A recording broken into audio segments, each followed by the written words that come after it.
Hi, wrestling fans, and welcome to what we hope will be another riveting edition of AIWF Ringside Wrestling. I am Mad Matt Carter, being joined by Commissioner Rick Diesel and Hall of Famers Brian and Reagan Danzig. But you know what? That's not really an accurate intro anymore because everybody on the screen right now is in the Hall of Fame. So we're your Hall of Fame panel, everybody, and I'm wearing my Wahoo shirt tonight. Knowledgeable people you can get. Yeah. So I'm all about, I didn't realize for many years how close Rick Diesel was with Wahoo while he was still with us. So that's made my fandom of Wahoo just grow over the years. That's hence the poster in the background there while I'm wearing this shirt. I've actually seen that match. It's out there. It's available on YouTube. It's grainy where Greg Valentine breaks Wahoo's leg in 79. And it's really wild because it happens so fast and they cut away like you weren't supposed to see that, and it does. You're like, whoa, man, what just happened? So that was a big deal back then. Wahoo had more impact on my early days of wrestling than anybody. I mean, he was my mentor for years. He taught me everything. I've always said he taught me in here. Mm-hmm. In the ring, he beat my ass, but in here, he taught me wrestling. You got a broken rib from him, didn't you? Well, he almost broke my nose one time. Oh, yeah. So, yeah. Well, that's what you got for weeks of going on Martinsville and Mount Airy TV, calling him an old man. Everybody, even if he was a little upset with me that I called him old. So. That's all right. He straightened you out. Hey, Jimmy Garvin turned out all right too, and he suffered beating after beating for about a month and a half straight in '86 from Wahoo. So yeah, I still tell you one of my most favorite things that ever came out of AWA, and I mention this every time we talk about Wahoo, is when he lights up Kurt Hennig in a strap match. And what was it? Kurt Hennig screamed, "Son of a bitch." Like, I'm talking about clear as day on ESPN television. Wow. Son of a bitch. I mean, he lit him up with that strap. Wow. And I tell you, it's one of my favorite things I've ever seen. Is that available on YouTube? So that those probably most of the AWA stuff from ESPN is available on there. It's just it's kind of hard to find that one. I've searched and searched and searched, and I cannot find that particular match alone. So, and I wish I knew when it was, because it was when we were just watching. Whenever we watched it, was it just coming on reruns on ESPN? Mm-hmm. Yeah. So they were just showing reruns, and we would watch it like on ESPN2 or ESPN Classic or one of those. Yeah. And that's where I started watching that AWA. But I do know you can find that that time on YouTube. Yeah. Well, I know Wahoo told me before we had our Indian strap match. He told me, he said, "Now, if you can't handle this, don't do it." And it's just. And I didn't give a damn. I was going to be able to say that I wrestled Wahoo McDaniel in an Indian strap match. I don't care if he beat me till I was black and blue, and if it was my last match ever. It was going to be a match that I said I would, and I did. Yeah, mission accomplished. You knew what was going to happen going in. You had to. I mean, I know you'd seen strap matches before, so. And keep in mind, Wahoo's hands was like this thick, so the only thing hurt as bad or worse than the strap was the chops. Yeah, I bet. Oh man, I bet. My favorite, if we're going to, we kind of got off the rails early already, but Wahoo. But my favorite Wahoo time was when he turned bad in '84. I think it was, and it was in '84, and he was with Tully Blanchard. They were a tag team for a while, and he won the U.S. title from Ricky Steamboat, and then they took it away from him, and he won it again in a tournament here in Charlotte. And that was my favorite thing, because when Bob Caudle started asking him about, Wahoo, something's changed about your wrestling style, like that. And you know how Bob was. He wasn't going to confront him. And Wahoo goes, "Hey, nothing's changed about my style. I'm just wrestling a little faster. That's all." And I'm like, I'm just wrestling faster. Okay. Well, I will tell you this. He was awesome in the ring. He wasn't a maestro on the mic, but back then nobody was. Mm-mm. I mean, you want to watch some of the worst mic work, and I can say this. I've been around the damn business long enough. I have the right to say these things. Mm-hmm. The worst mic work I've ever seen. Good storylines, horrible mic work was Continental Wrestling. It would be like in the mid 80s. I'm on 85 right now. And it was like they just couldn't think of what to say, and they would stumble a lot. So I don't know if they just didn't have nobody helping them, you know what I'm saying, or if they just sent them out there cold. But there's a lot of them. It's almost like they kind of forget what they're talking about, you know, or they're like nervous. Me in a job interview. Do what?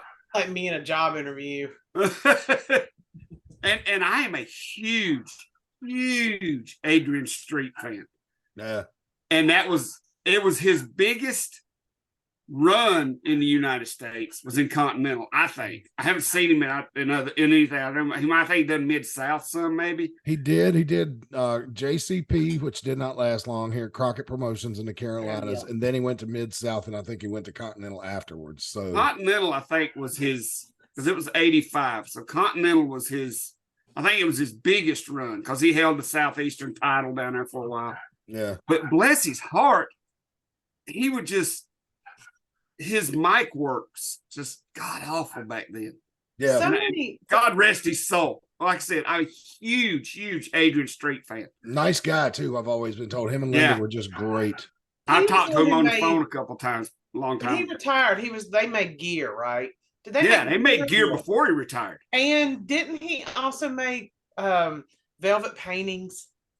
Yeah, he was an artist. Yes, he was an artist, and he made some of my original gear.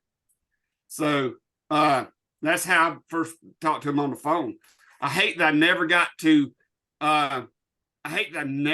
bring him up here, because in the mid 90s he was still working semi-regular.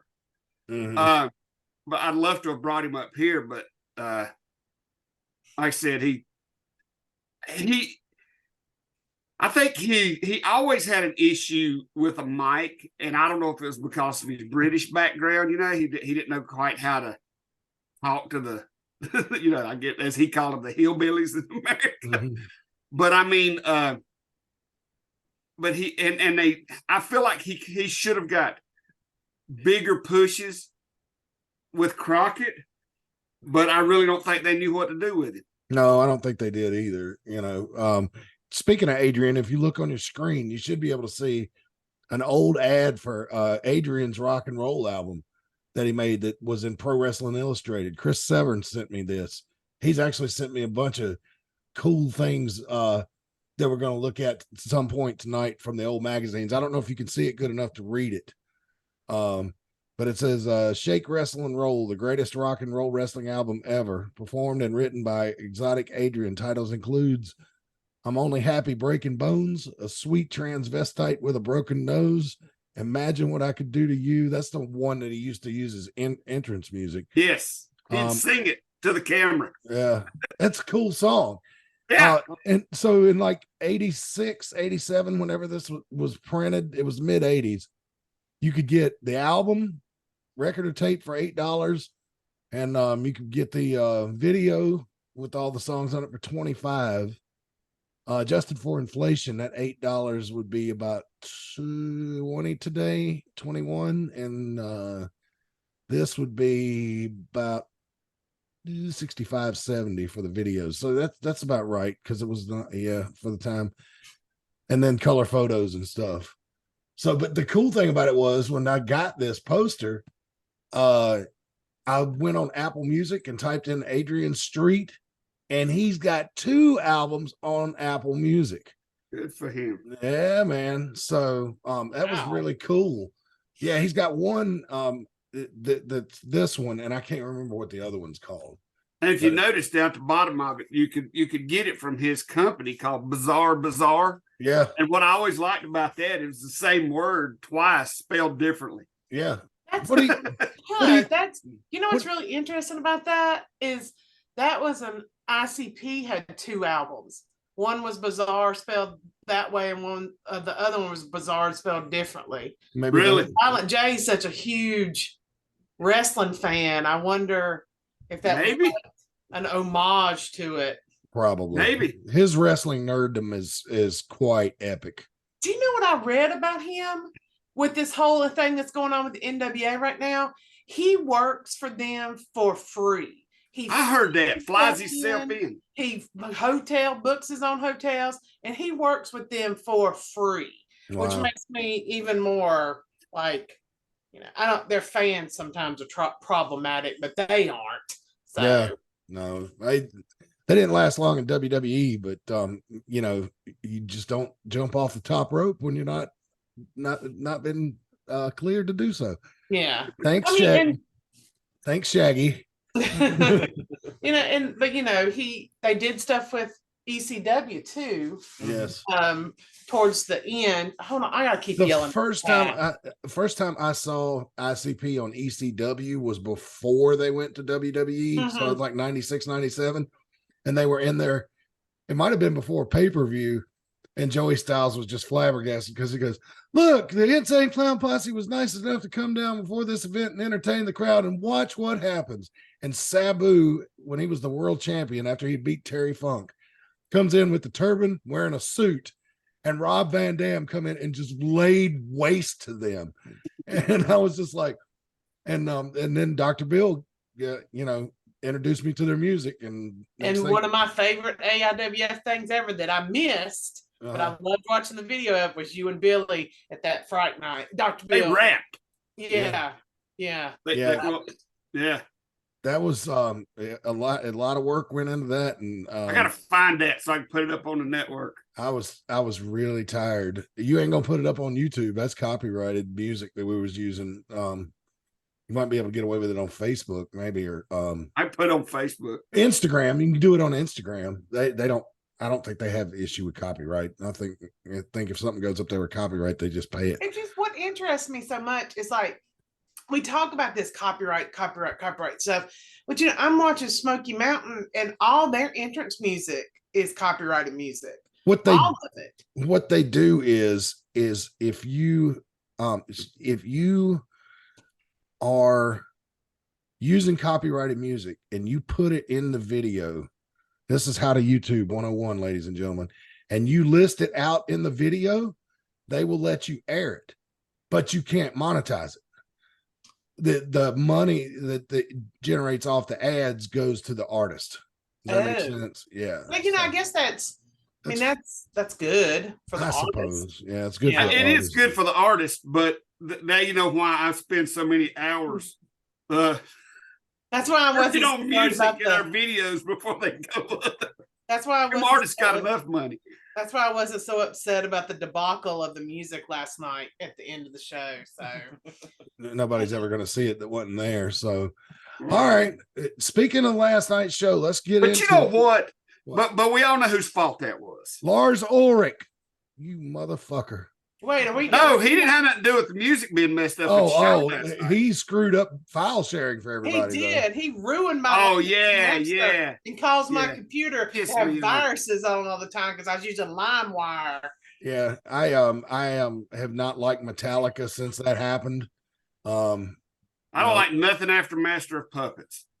That's a common sentiment. I'm the same way. I kind of liked the Black Album was all right with me, and then that's where it all started.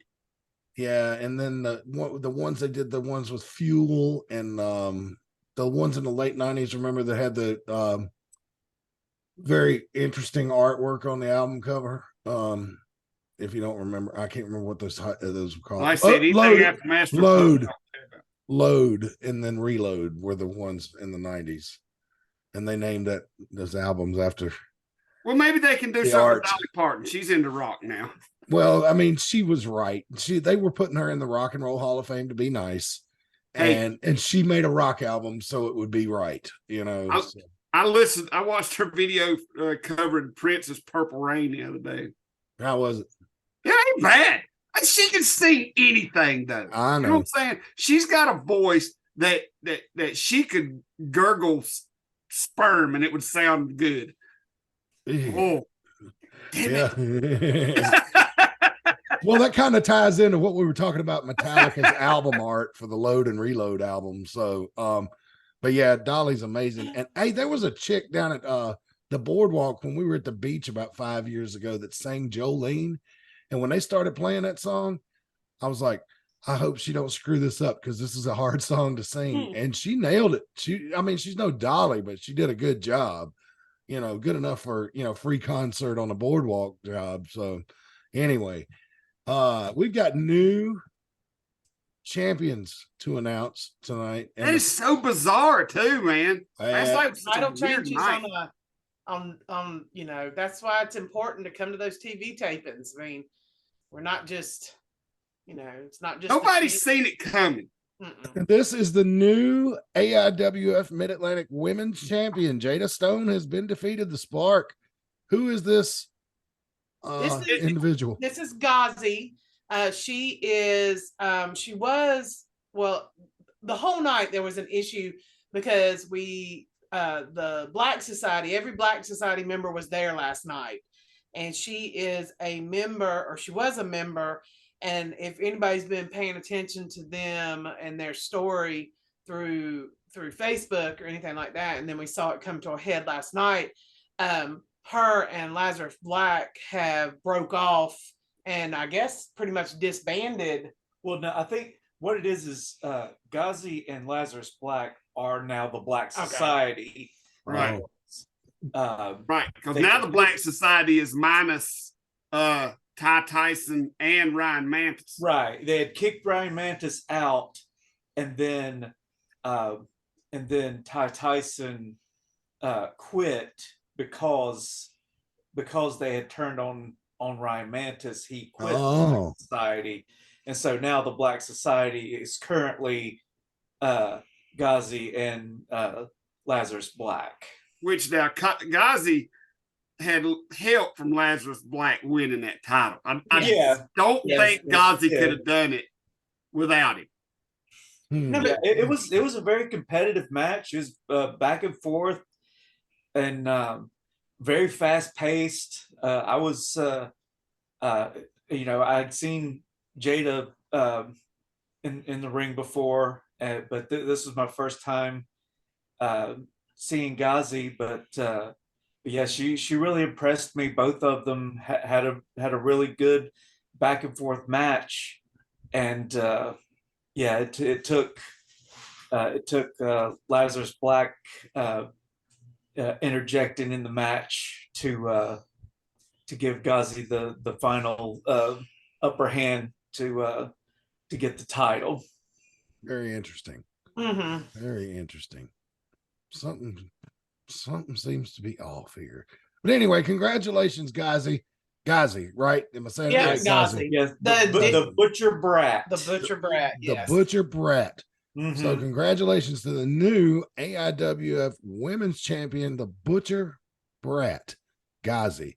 Also, now how in the world did this happen? New hardcore champion. It's a long story. It is a very long story. That's what we're here for. Ryan Mantis is the new AIWF Mid Atlantic Hardcore Champion. We were just talking about Ty Tyson and Ryan being partners. So Ryan beat Ty. Is that what happened, or no? So there was originally when Ryan Mantis came out to kind of update the crowd on what was going on with the Black Society, and then Lazarus Black and Ghazi came out and attacked him, and then Ty Tyson came out, and at one point it looked like he was going to also turn on Ryan Mantis, but he didn't, and took out Lazarus Black and Ghazi, and then I like to give the people what they want. I went out and set up because Lazarus Black wanted to take on Ty Tyson for the hardcore belt, and Ryan Mantis said he wanted to also, and so I decided. What Reagan's trying to say is this was her fault. Yes, this is my fault. Yeah, basically she set up for the three-way because all three men wanted to fight each other, or Lazarus, Ryan Mantis and Ty Tyson both wanted to fight Lazarus Black. Lazarus Black wanted to go after Ty Tyson's hardcore title, and so in order to make all of those things happen, we had the three-way, and then in that matchup, Ryan Mantis ended up with the hardcore title. But it was a very interesting ending, and I think people should tune in for when that's dropped to see how that ended. Mm-hmm. Because it was, I don't think it was exactly the way Ty Tyson saw it go down. So not in his mind, no. Oh no, not at all. Not in his mind, no. We'll find out more as the weeks come, because that will be airing soon right here on the Ringside Wrestling YouTube channel, as well as the AIWF Network YouTube channel as well. So stay tuned for that. And here is just a picture of Lazarus Black, who last time I was around him, there is something that just really gives me the willies about this guy. Yeah, they are. He is just like the vibe, like you've ever been around somebody, and I don't want to say evil, but like you get around somebody and there's just this darkness, just this weight that affects your soul when you're down, and when you're close to somebody like that, it's a visceral level. Like you almost get that fight or flee instinct. Like somebody's really dark and creepy, there's just something off about them, and you just want to be away from them. That's the feeling I get from Lazarus Black, and I've only met him one time, and that's all I needed to. I was honestly secretly on the down low, hoping I never had to work on another show with him again, because he makes the damn hairs on the back of my neck stand on end if he's within 15 feet of me. And so he's right in the middle of everything now, it sounds like, Rick Diesel, and not the popular fella with the fans and the live attendance. No, the fans learned real quick last night in Mount Airy that they do not like Lazarus Black. It's almost to the level of Jack back in the day. I mean, they just do not. And like you said, there's just something about him people don't like. Although I heard a rumor that when he comes home from a match like this right here, it really turns his wife on. Really? Yes. Wow. Okay. So, evil does as evil does. I guess so. You know what I'm saying? Well, I can completely understand that. So I completely understand that draw to a beat up, bloody man. So that's all I'm gonna say. But it's a rumor. Don't know. Cannot confirm. But I've heard that his wife is really attractive. Oh yeah, he did also. Bulldog's quite unhappy with him also.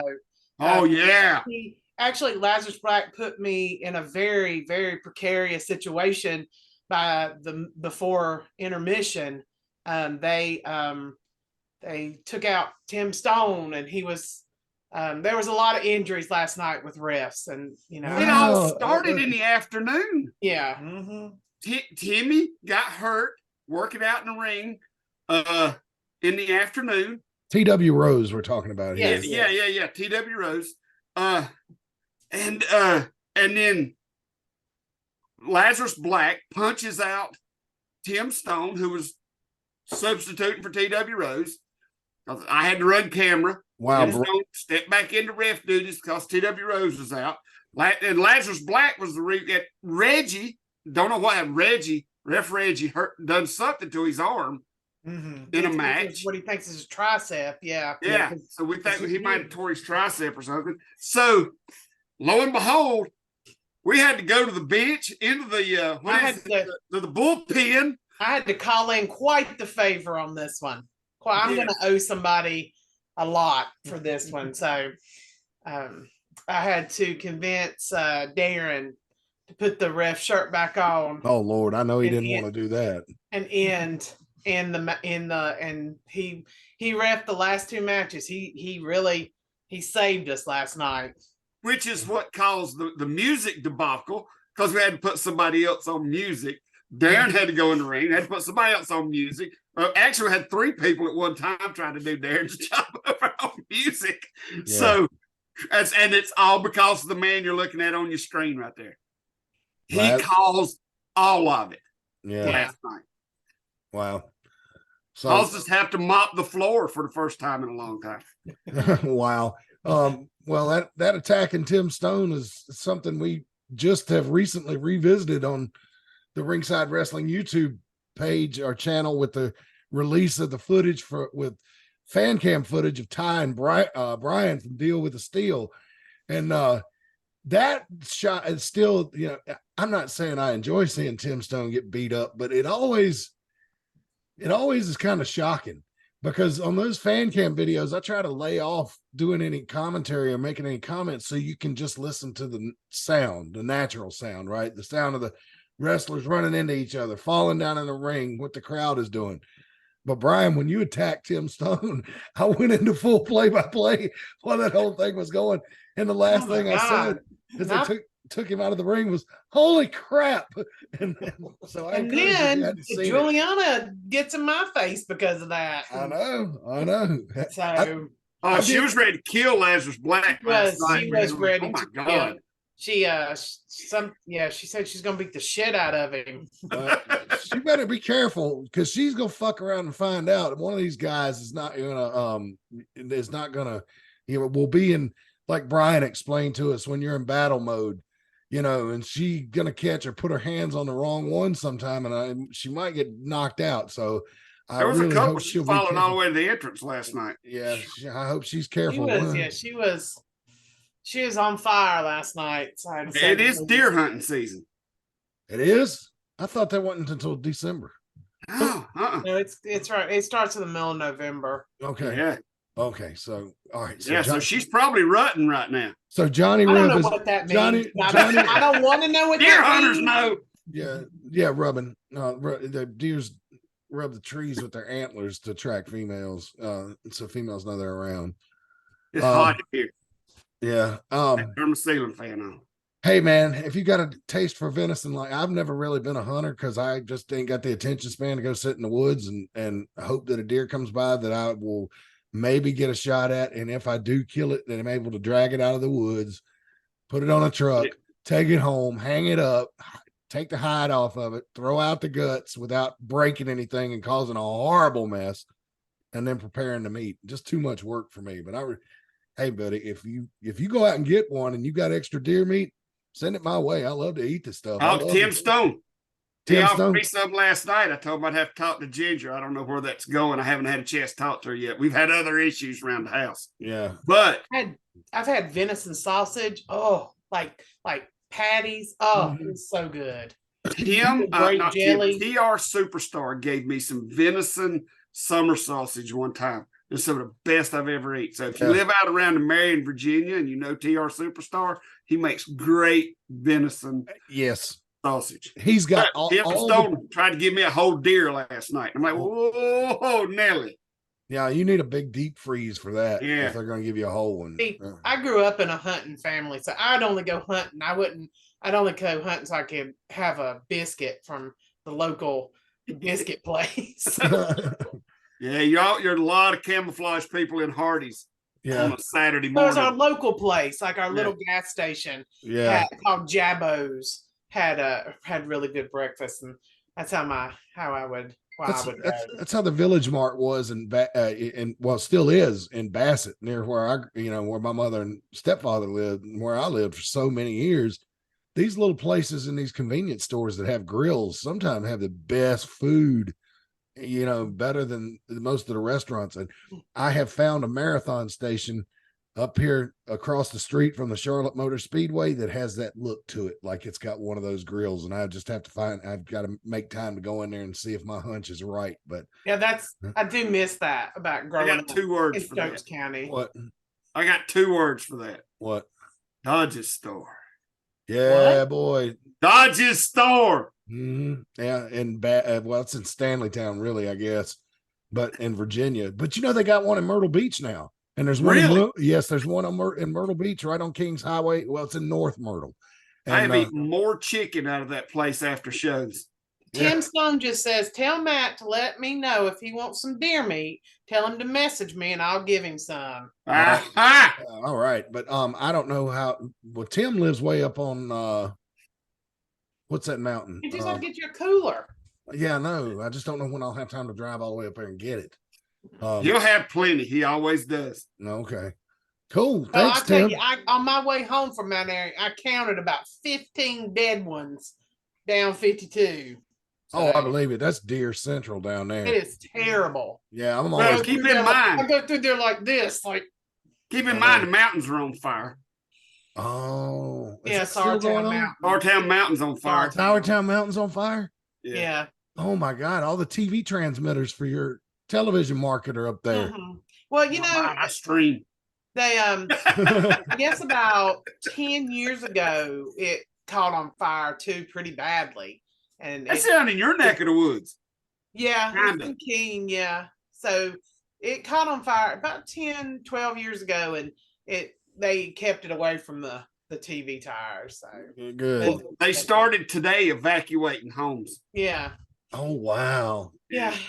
I need to watch the news more often, at least the local news. I don't watch it, I read it. Oh, okay. Yeah. But our local, you guys are fortunate because I'm a TV nerd. This is why I know all this shit. You guys got good network stations up there. WFMY, WXI is my favorite. And we've got good ones down here too. Yeah, but they all look so plastic. Really? The Fox All of 8 their- here is really good. All of their anchors just look plastic to me. I can't stand it no more. Really? That's kind of part of the job, I think he's making something that I mean, I notice things. he grew up on I Lee. know He facts. grew up on Lee Kynard and Sonder Hughes on WFMY, probably. that's true. Yeah. So I see something that catches my eye, yeah, like Jennifer Aniston's feet. yeah. What? Speaking of feet, who was it that just quit wrestling and started OnlyFans? Mandy Rhodes. Funny. No. Oh, the bunny. Yeah. Yeah, the bunny. Yes, she quit AEW. No, and she says she's gonna make all her money off OnlyFans now. well, my understanding was Yeah, she's already got it. They didn't renew her contract, is what I understood. They kind of let her go. So, but I mean, I don't know. Which is a shame because people really enjoyed that whole group. Like when she transitioned from that character Allie from Impact into the bunny, like at first I think everybody was really like, this is stupid, but people really grew to enjoy her and the Butcher and the Blade. She's married to one of them, right? The Blade, whichever the bald one is. Oh, I think I've heard something like that. Yeah, I think they're either married or in a long-term relationship. I don't know how long term it'll be if she opens up a OnlyFans. that's Well, what if I she's was going making to that say. cheddar, Yeah. make that cheddar, baby. I don't know. I don't know. But since she's a bunny, are they gonna call it Only Paws? Maybe if they're just doing feet. Why don't one of y'all that's got a spare Like computer Jennifer Aniston. God, that's everywhere. that's got a spare Well, that somebody's got a spare monitor, go on OnlyFans and see if you can find it. I can't sign up for it. I I'm can't. a You don't little have to. dude You don't and have to sign up to look. You go in there and see if she's got a page. Is what I'm getting at. You just go on OnlyFans. How do you know that, man? Because I've been on OnlyFans before. Oh, okay. There's a cooking show. Oh on Lord, there. There's a cooking show I like on there.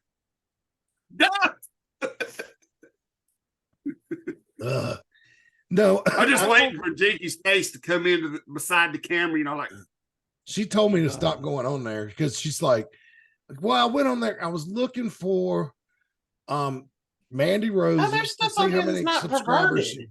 Huh? There's stuff on here that's not perverted. I know. sorta. oh yeah. When I said, there's a cooking show on there I like, that is not true because I don't go on there that much except just to do research, but there is a lot of stuff like that on there. But OnlyFans is really known for porno. And when they said about 6 months ago that they were going to eliminate that part of it, I think they realized what I the bet that was a financial, revolt. yeah, it was, because they realized what the financial impact was and backed down on that after about a week.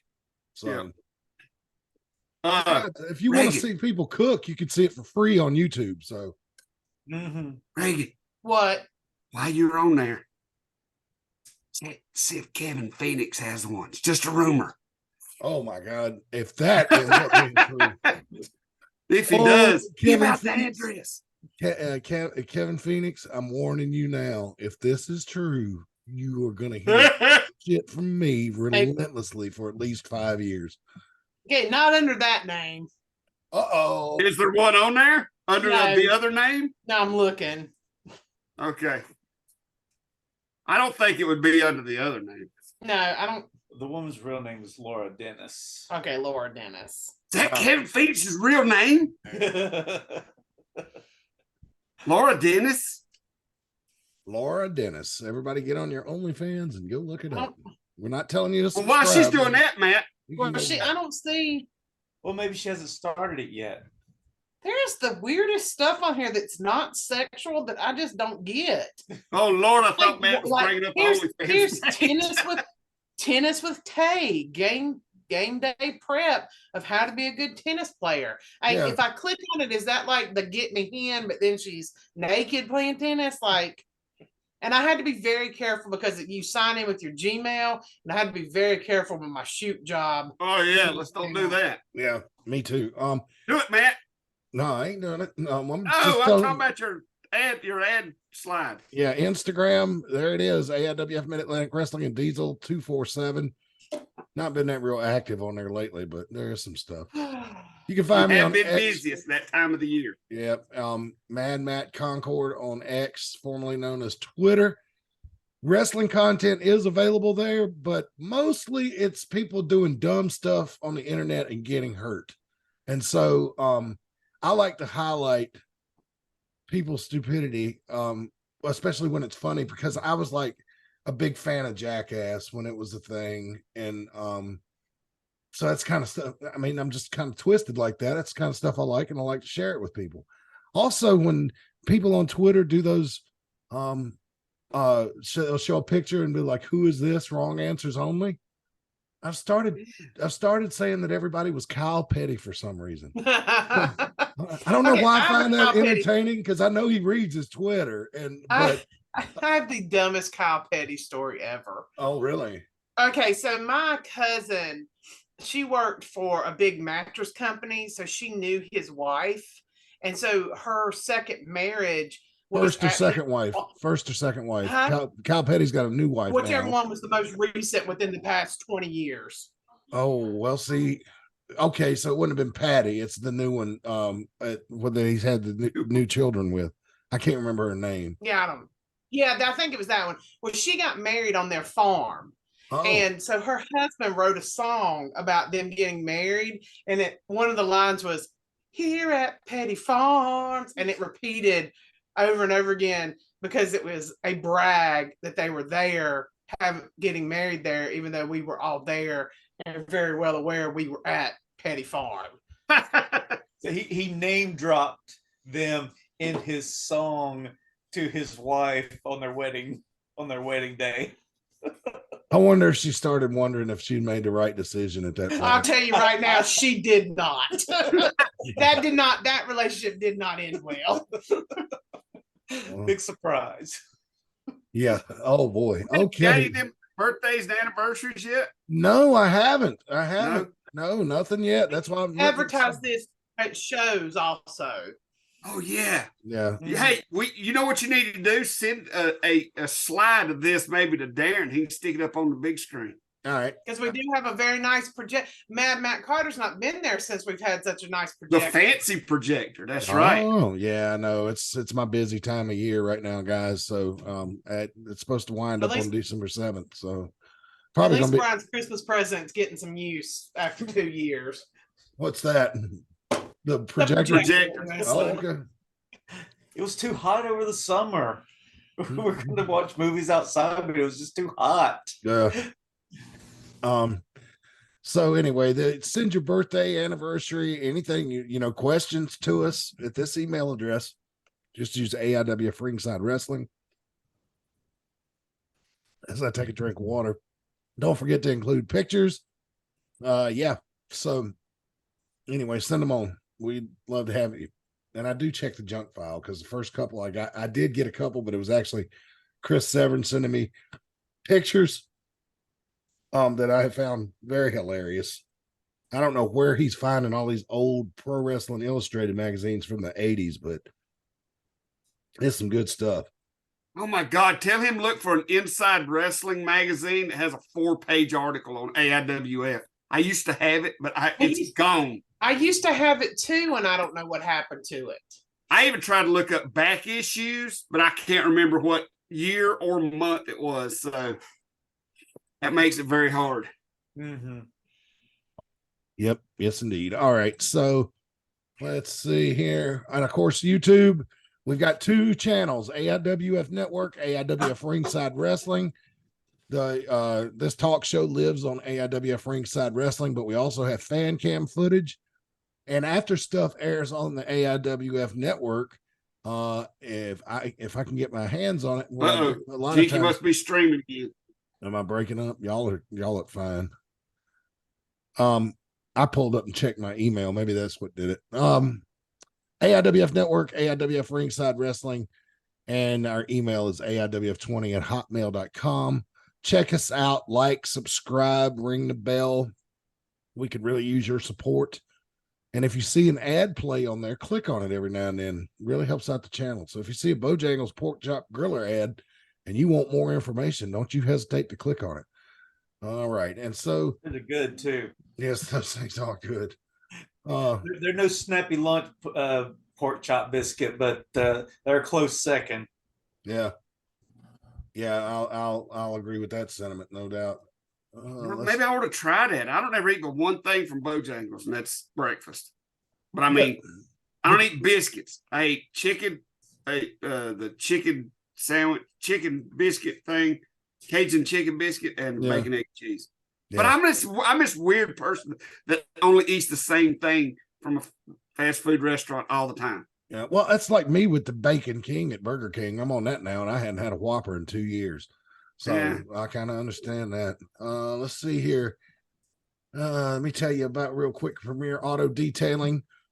Hands down the best car cleaning service in town. You can call 336-883-5722 for more information. That's Premier Auto Detailing. If you've got if you just don't like washing your car, they can help you out.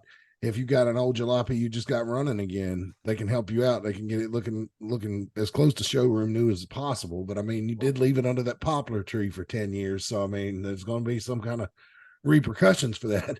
But anyway, also if you own a business like a used car lot, or you have a fleet of trucks or something like that, some type of industrial cleaning that you need done with the auto service, and you're anywhere around the Mount Airy area, we encourage you to give Premier Auto Detailing a call, 336-883-5722. One more time, 336-883-5722. And moving on to Tees Creations Custom Apparel. They are great friend of the show. Been that way for quite a while now. Their holiday lineup is out. teescreations22.com. Tees Creations by Allied Apparel on Facebook. And on TikTok, Tees Creations there too. Be sure to check them out if you need. They've got preset designs. But Rick Diesel, if you need something for t-shirts for a family reunion, birthday party, little league, done them both. Done them. Ball club, they can help you out with that. There's a there's a contact us area on the website that you can reach out to them, and they're pretty quick about messaging you back, aren't they? Yeah. Yeah. So check them out, Tees Creations. And we thank them so much for sponsoring the program. Not just t-shirts, sweatshirts, hoodies. You see, they got the tumblers there. They custom do those things. And if you need it, they can probably get it for you. If they don't have it, they'll make it. All right. Hey, just to jump off this just for a second. I noticed AC has been in the chat room like for several weeks now. Why don't we get on the show, AC?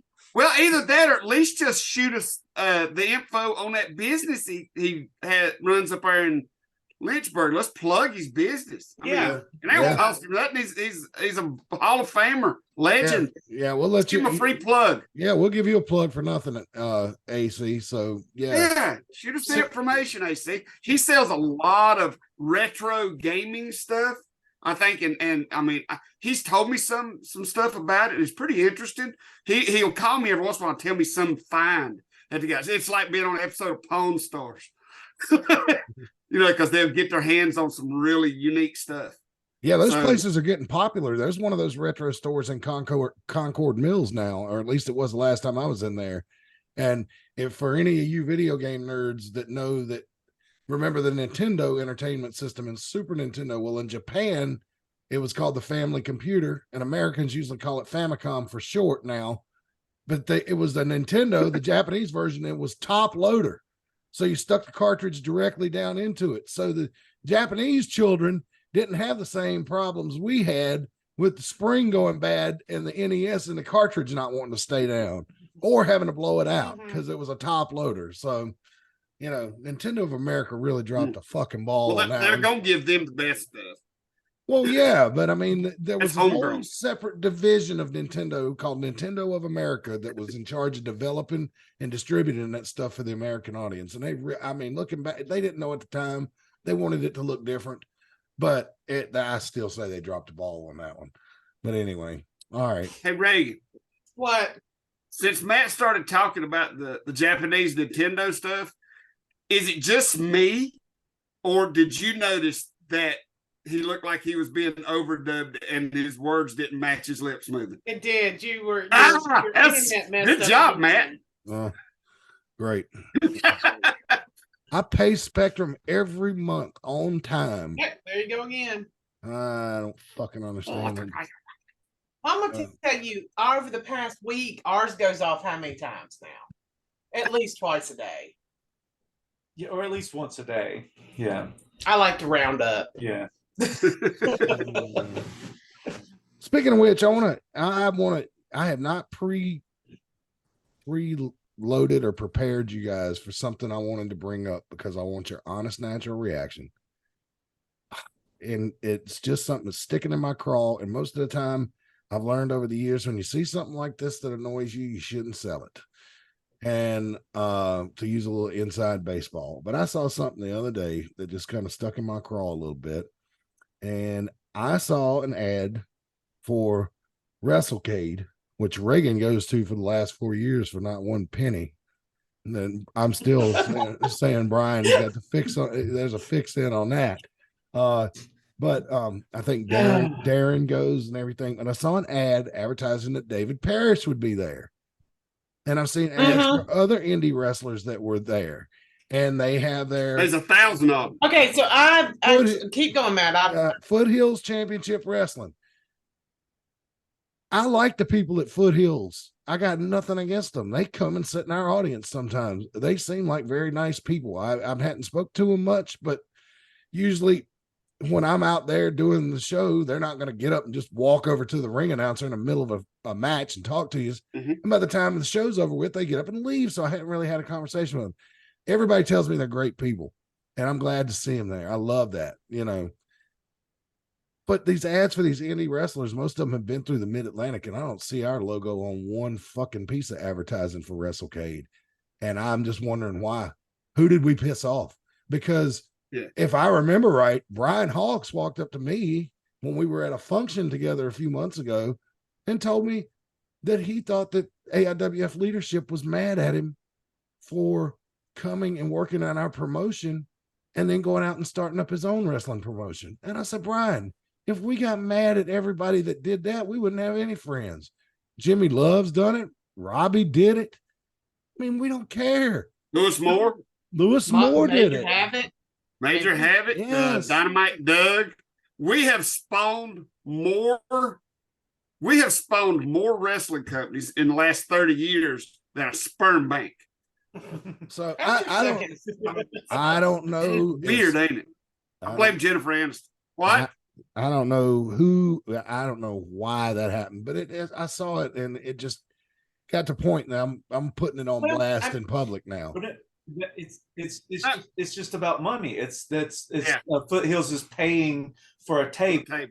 If the AIWF could pay Wrestlecade and we could set up a table at Wrestlecade, Do you want me to That's what shoot it is. on this? Joe Schmo could pay Wrestlecade, however much they're charging, and set up a table and sell their picture, sell an 8x10. And I'm so telling it's sold. It's a sold thing. Okay. all right. Yes. That's Yeah. So, Yeah. and- Kevin Phoenix That's got not one. an invitation thing. It's you call them up, hand them the cash, and you get a table. It's Right. like a wrestling flea market. because Kevin Phoenix is going to be there. Oh, It is like God, and Brian and I Tracy. Table did George that. in his wrestling flea market. Oh, I mean, Lord, not that man. that's a bad Brian and thing. Tracy I'm hears just that, saying they're gonna hurt that's their what it feelings. is. and, Yeah. and Well, actually, go ahead, Ray, then I'll go. Go. well, I do go. I didn't go last year because I had surgery and I got sick afterwards. So I didn't get to go last year, but I've been the 2 years before that, after COVID, and the next year, and then I'm going this year. And I've always said I'm a huge mark. I'm a huge mark, Yep. and I enjoy going. I enjoy their super show, except for George South saying racist things to people, and Scott Steiner also cussing people out because they played Steiner line instead of his Big Papa Pump music. He oh my God, it was one of the first times and he dropped like 1,000 F-bombs about it. He's like, shut that fucking music up. And while he's in the ring at the Super Show. And then they said they'd never invite him back, and then they did. That's neither here nor there. I go every year. I enjoy walking around and looking around.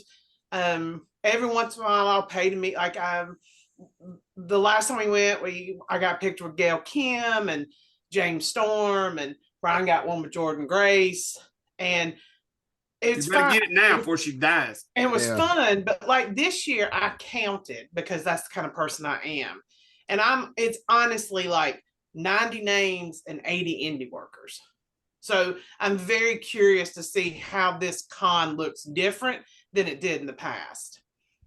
So, Interesting. Well, I mean, they say they say they paid for an ad on the Orange shows where Paul Bromwell called it one of the biggest conventions in the country. I think it is. I think Yeah. only WrestleCon that goes Yeah. in California, or it's at WrestleMania, is bigger. So I mean, and like I said, I'm very interested to see, because I've heard, indie guys saying, I'm going to charge $20-$25 for a picture. And I'm just curious to see, because I'm not going to say who. I'm not going to say who, because I'm not going to say. But the last time we went, there was a guy who was a name, who was in WCW, and he was begging people to take free pictures with him, and there was nobody at his table. I'm sure I wasn't Virgil. No, there were people at Virgil's table. Yeah, that's just a I'm funny not gonna thing on say- Twitter. I know who she's talking about, and I know why she's not saying Yeah, it. I'm not. Yeah, we can tell you off camera who it was, Right. Because I don't want to. I'm starting to figure it out. I think after the show, I'll send you a message and guess, and you can tell me if I'm right or wrong. Yeah, Because I want to play. I want and to play this so- game. yeah. And then I just, I've seen people like who were named sitting there with nobody at their tables, and so I'm just curious to see how the setup is going to be. Like, is it going to be like Alternate. Anderson and then Joe Schmo indie guy, or is like the indie is going to be in a different room? Because I'm just curious to how it's going to go. Because like I said, I'm not shitting on them. I enjoy Wrestlecade. I go to the Wrestlecade Super Show. I go to the women's show. I go to the AML show. They used to have, and then I'm going to go to the GCW show on Friday. So I go to all their shows, and And we have a good time. I have a good time. Yeah. Like the last time I went, I would say their best show was their women's show. That show was fantastic. I'd never seen a wrestling show as good as that show. Like on that level, so it should be interesting. I don't want to shit on it. I want to win my tickets again next year. So Yeah. That's clearly Don't that's shoot not what we're 7 doing. foot. Yeah, okay, Rick Diesel, fire away, sir. Well, all right. Here's my thing. I think it's. I understand why they're doing it. You know what I'm saying? And it's a business decision. You know, they're opening it up to these guys. It's they make a little money off the indie guys. They can, get the indie guys the chance to come in there and shine during the fan fest. So that aspect on their side, the business is smart business. On the wrestler side, the reason,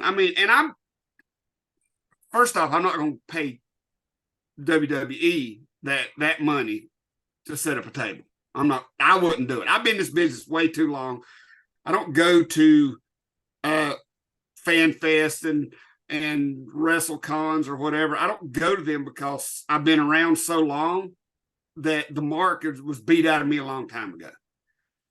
So what I'm concerned with is these indie guys who's going in and paying money. Oh Lord. For these tables. Yeah. For these tables. And they're going, I feel like there's a lot of them going to get their feelings hurt because if I were a wrestling fan and I walked in there and I had a certain amount of money in my pocket and I had to choose between the names and guys that I see all the time on the weekends, where am I going to take my money? Well, and we got somebody coming on that might be able to share. I ain't tell us anything we need to know about it. Yeah. Like I said, I'm that's my concern, and that's a legitimate concern. It's a shoot concern. These guys are gonna go in there with these expectations of, yeah, I'm a Wrestlecade. Now you're gonna make me a ton of money off these fans. No, you're not. They're gonna walk right past you unless they're your cousin or they're your friend, and then they might come up. But then if you're charging $20 for a picture or an autograph, even your cousin's gonna look at you and go, I'll get you at the Thanksgiving dinner, next year. And I'm afraid they're just gonna get their feelings hurt. But if they're okay with that and just being there satisfies that need they have, go for it. I'm all for it. But as far as Brian and Tracy, smart business decision. I'll say it again. All right. Well, if for those of you, it's all video now. We are being joined by the AIWF World Shoot Fighting Champion, JAC, Jesse Alexander Carter. Jack, welcome to the program. I know you wouldn't be on here unless you had something to say, but your microphone is showing muted, so I would check your settings before you start talking. But I'm sure that Clara, come help us. I'm muted. Yeah, now you're good. You're good. Okay, got it. This is Clara's thing. I don't know how to work on this stuff. So I was listening to y'all talk about Wrestlecade. So last year, and I wasn't doing anything. We're not booked today, thankfully, because I'm tired and beat up. But last year I made a ton of money, but the only reason is because I take time to make myself stand out. A lot of these guys, if they're not going to make nothing because everybody wants to come to see stars, and these us local independent wrestlers are just regular independent wrestlers that wrestle nationally, not globally. Like you're gonna have to do something to make yourself stand out. Like I had my megaphone last year and I spent money, which is an investment, and stuff that makes me look better. Like my billboards I have behind me, the freaking stuff I have for my shirts to make it a little bit different than everybody else's. But if you're not making yourself any type different, then you're gonna be the same as everybody else. You're not gonna make a dime at this place. And Jack, I've been to wrestle. Before I started winning tickets, don't tell Tracy how many times I've won tickets, please. But I've paid in the past, like when the Wolf Pack was there. My friends and I paid to go, and we went to everything. And I love Wrestlecade. Like I have so much fun there. I'm a huge mark, and that is my same concern with what Rick was saying. Like when we went one year, we saw even names who didn't have anybody at their table. Like I'll say one, Evilise. I love Evilise. She's one of my favorite female wrestlers. I love her gimmick. I love how she is. And she was just sitting there at her table, and people were and I was like, I'd already spent my money on Gail Kim. So, I do wonder, like, do you know, Jack, if they're going to be everybody together or if it's going to be, do you know the setup? is the setup this year? I know it's still all upstairs. Everything's gonna be upstairs because just the matches are gonna be all downstairs this year. Okay. Because oh, sorry. But But will it I be know like certain Star? people, like the big names, are gonna have probably their own separate room, like they normally do. You know how Sting had the one year where Yeah, he how was by he had himself? by himself. Yeah. Yeah, so like some of the big stars, like the Andrades and stuff like that, like they'll have their own separate room. But like it's the same thing I was just saying. Even these guys that are like nationally or globally that recognize that are big names, if fans are wanting to come see you, it's not like the Wrestlecade's fault. That's that wrestler's fault. You know what I'm saying? And no, I 'Cause could, it's still a I don't. business. Because You if know, I'm out selling, me personally, because I know who I'll sell against, you know, this year. And if I'm out selling some of these names, which will happen because the way I market myself and I stand out, then that's your fault. You know, it's not nothing to do with Wrestlecade or Brian and Tracy. No. Like I think we are lucky, especially in the Southeast and just in this country in general, to get events like Wrestlecade, WrestleCon, big national events like this to bring in people like this. We got people from Japan coming too. And like people globally come in for this one event every year. I think it's pretty cool. I think fans get a cool experience. Y'all go every year. I really enjoy it like a lot. I love the Super Show. Like one year we went and Vampiro was wrestling. I don't remember who, but like he came out in the crowd and like was fighting right in front of us. It was so, it's so fun. I really enjoy it. I do have a really quick thing for you, Jack. Mr. Crenshaw says hello. Oh, what's up? Yeah, from Davey. Do you know what I'm talking about? Yeah, I do. Tell myself, yeah. Well, I didn't realize that me being pissed off at a billboard ad on Facebook was going to arouse such a good conversation, but I'm glad it did because I learned a lot about how the Wrestlecade business works itself. You know, I went to one of those, it was kind of a convention. It was one of those big time wrestling shows in Spartanburg. I've been to a couple of them because I just like going in that building because it's so historic, right? And and they have, they have the convention or whatever out in the concession area before the matches start. And I saw Arn and Brock Anderson there, and Arn Anderson had turned me on to Beef and Bottle Steakhouse down here in Charlotte on his podcast. And I was like, Jinky, I want to go thank Arn Anderson for turning me on that steakhouse. They're probably going to make me pay to talk to him. Is it all right if I go over there and get a picture with him? And she's like, yeah, how much do you think it'll be? And I was like, I don't know. And the guy said, well, you could do 40 for Arn or 60 for Arn and Brock. And I was like, and I looked at Brock's face and I was like, he's standing right here going to hear me tell like I'm going to be a complete asshole and say, no, I don't want Brock's picture. So I ponied up $60 to have a picture. He's a big dude too. Yeah. That happened to me also at Wrestlecade. Yeah, they will be. Yeah, they're wrestling. I think it's CW Anderson, Brock Anderson, and Arn versus the Hugh brothers, and D-Bon's gonna be with them tagging because Brock came to AML at the training center Thursday, and we got to train around with him. So that's cool. But Brock told me to try the crab dip at Beef and Bottle, and the next time I go down there, I'm going to do that because I mean that was $60 worth of advice, and so well, that also happened to me. I wanted a picture with James Storm because I love James Storm, and I got suckered into him and Chris Harris, so I felt kind of bad. I was like, because you can't at that point you can't say, well, I really just want it with James Storm. All right, you convention table people, we see what you're doing out there. The cat's out of the bag. It's been exposed on Ringside Wrestling. So you wrestling fans, don't let them guilt you into spending extra money. Right. Or really jump in and photo bomb and then stick her hand out. But yeah, we usually go with the budget of what we'll pay. And that was my point I was making a while ago. Most people that go do budget, and part of that budget is their tickets for the whole weekend, hotels, travel. Yep. So they only have so much money to spend. But I think it's good. It's good that they're giving the indie guys the platform. That they're giving them the platform. Like Jack said, it's up to them to do with what they did. You know what I'm saying? It's like it's up to each individual guy to do with this what they can. So it could work out or it could not. But most wrestling fans are going to come in with the intentions of seeing the stars that they could only get to see in this setting once a year. Yeah. But doesn't So- Wrestlecade Yeah, and sell?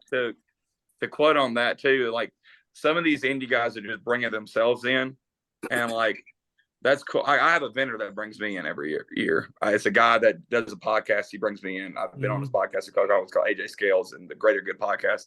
They brought me in this year. My tag partner at AML is Zuka King and James Ryan and Movie Mike. But like some of these guys are bringing themselves in, I think, with some high expectation of getting like on a battle royal or something. Like Brian Chase ain't gonna put you on a battle royal if they don't know who you are. You know what I'm saying? And like, and if you're at that event, do something to make yourself stand out. Because if you don't, no one's gonna buy your stuff. Just to be honest with you. Maybe you're like the Al said, your mom might come over and buy your stuff, or your sister, but like no one else is. You know. Also, go see my wife. She has some new merch. Y'all can buy my wife. How big And that's how it's done. That's how it's done. Aggressive marketing. I liked what they did. Remember way back in the day, they used to set up a ring in the corner, and they would do you remember that? Because like some of our guys worked on those. I guess They used to have the Night of Champions too, because we had the AIWF World Title changed on one of their Night of Champions one time. Mm-hmm.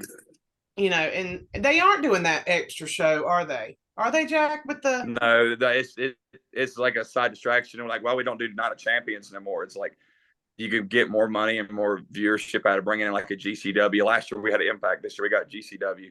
You get more people coming in for those type of shows than the Night of Champions, because people want to see GCW. I mean, it's the third biggest indie promotion, probably the biggest indie promotion, but the third biggest promotion in the country. You know, but like people want to see that.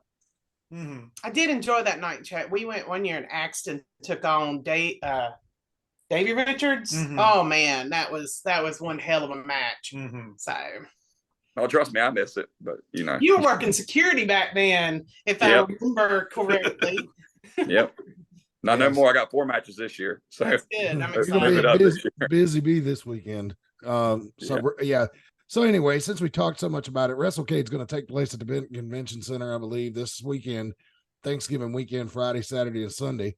Are their tickets still available? Last time I looked, there were still ticket packages available, and I'm not sure. But are they like some of these conventions where you can buy a ticket package that will guarantee you some certain autographs from certain wrestlers, or do they not do that? They do, but there's packages with certain people, but it's packages like with the vendor. So like Big Time Wrestling, like they got a package with several people. So it's like packages with that vendor. You know what I'm saying? But there's packages also with you can get the package with the big room. You get packages with the other rooms as well too. Cool. All right. So there's plenty of options for you wrestling fans out there that are planning on attending. So if you haven't got your tickets now, this thing usually is pretty much packed. So if you haven't got your tickets now, you better get on it quick, because I don't know if it'll sell out, but it's always draws a crowd. I mean, it's probably the second biggest convention in the country. Let's be honest. Yeah. So, and those ticket options. A lot of people there. Yeah, and those ticket options will help you budget accordingly.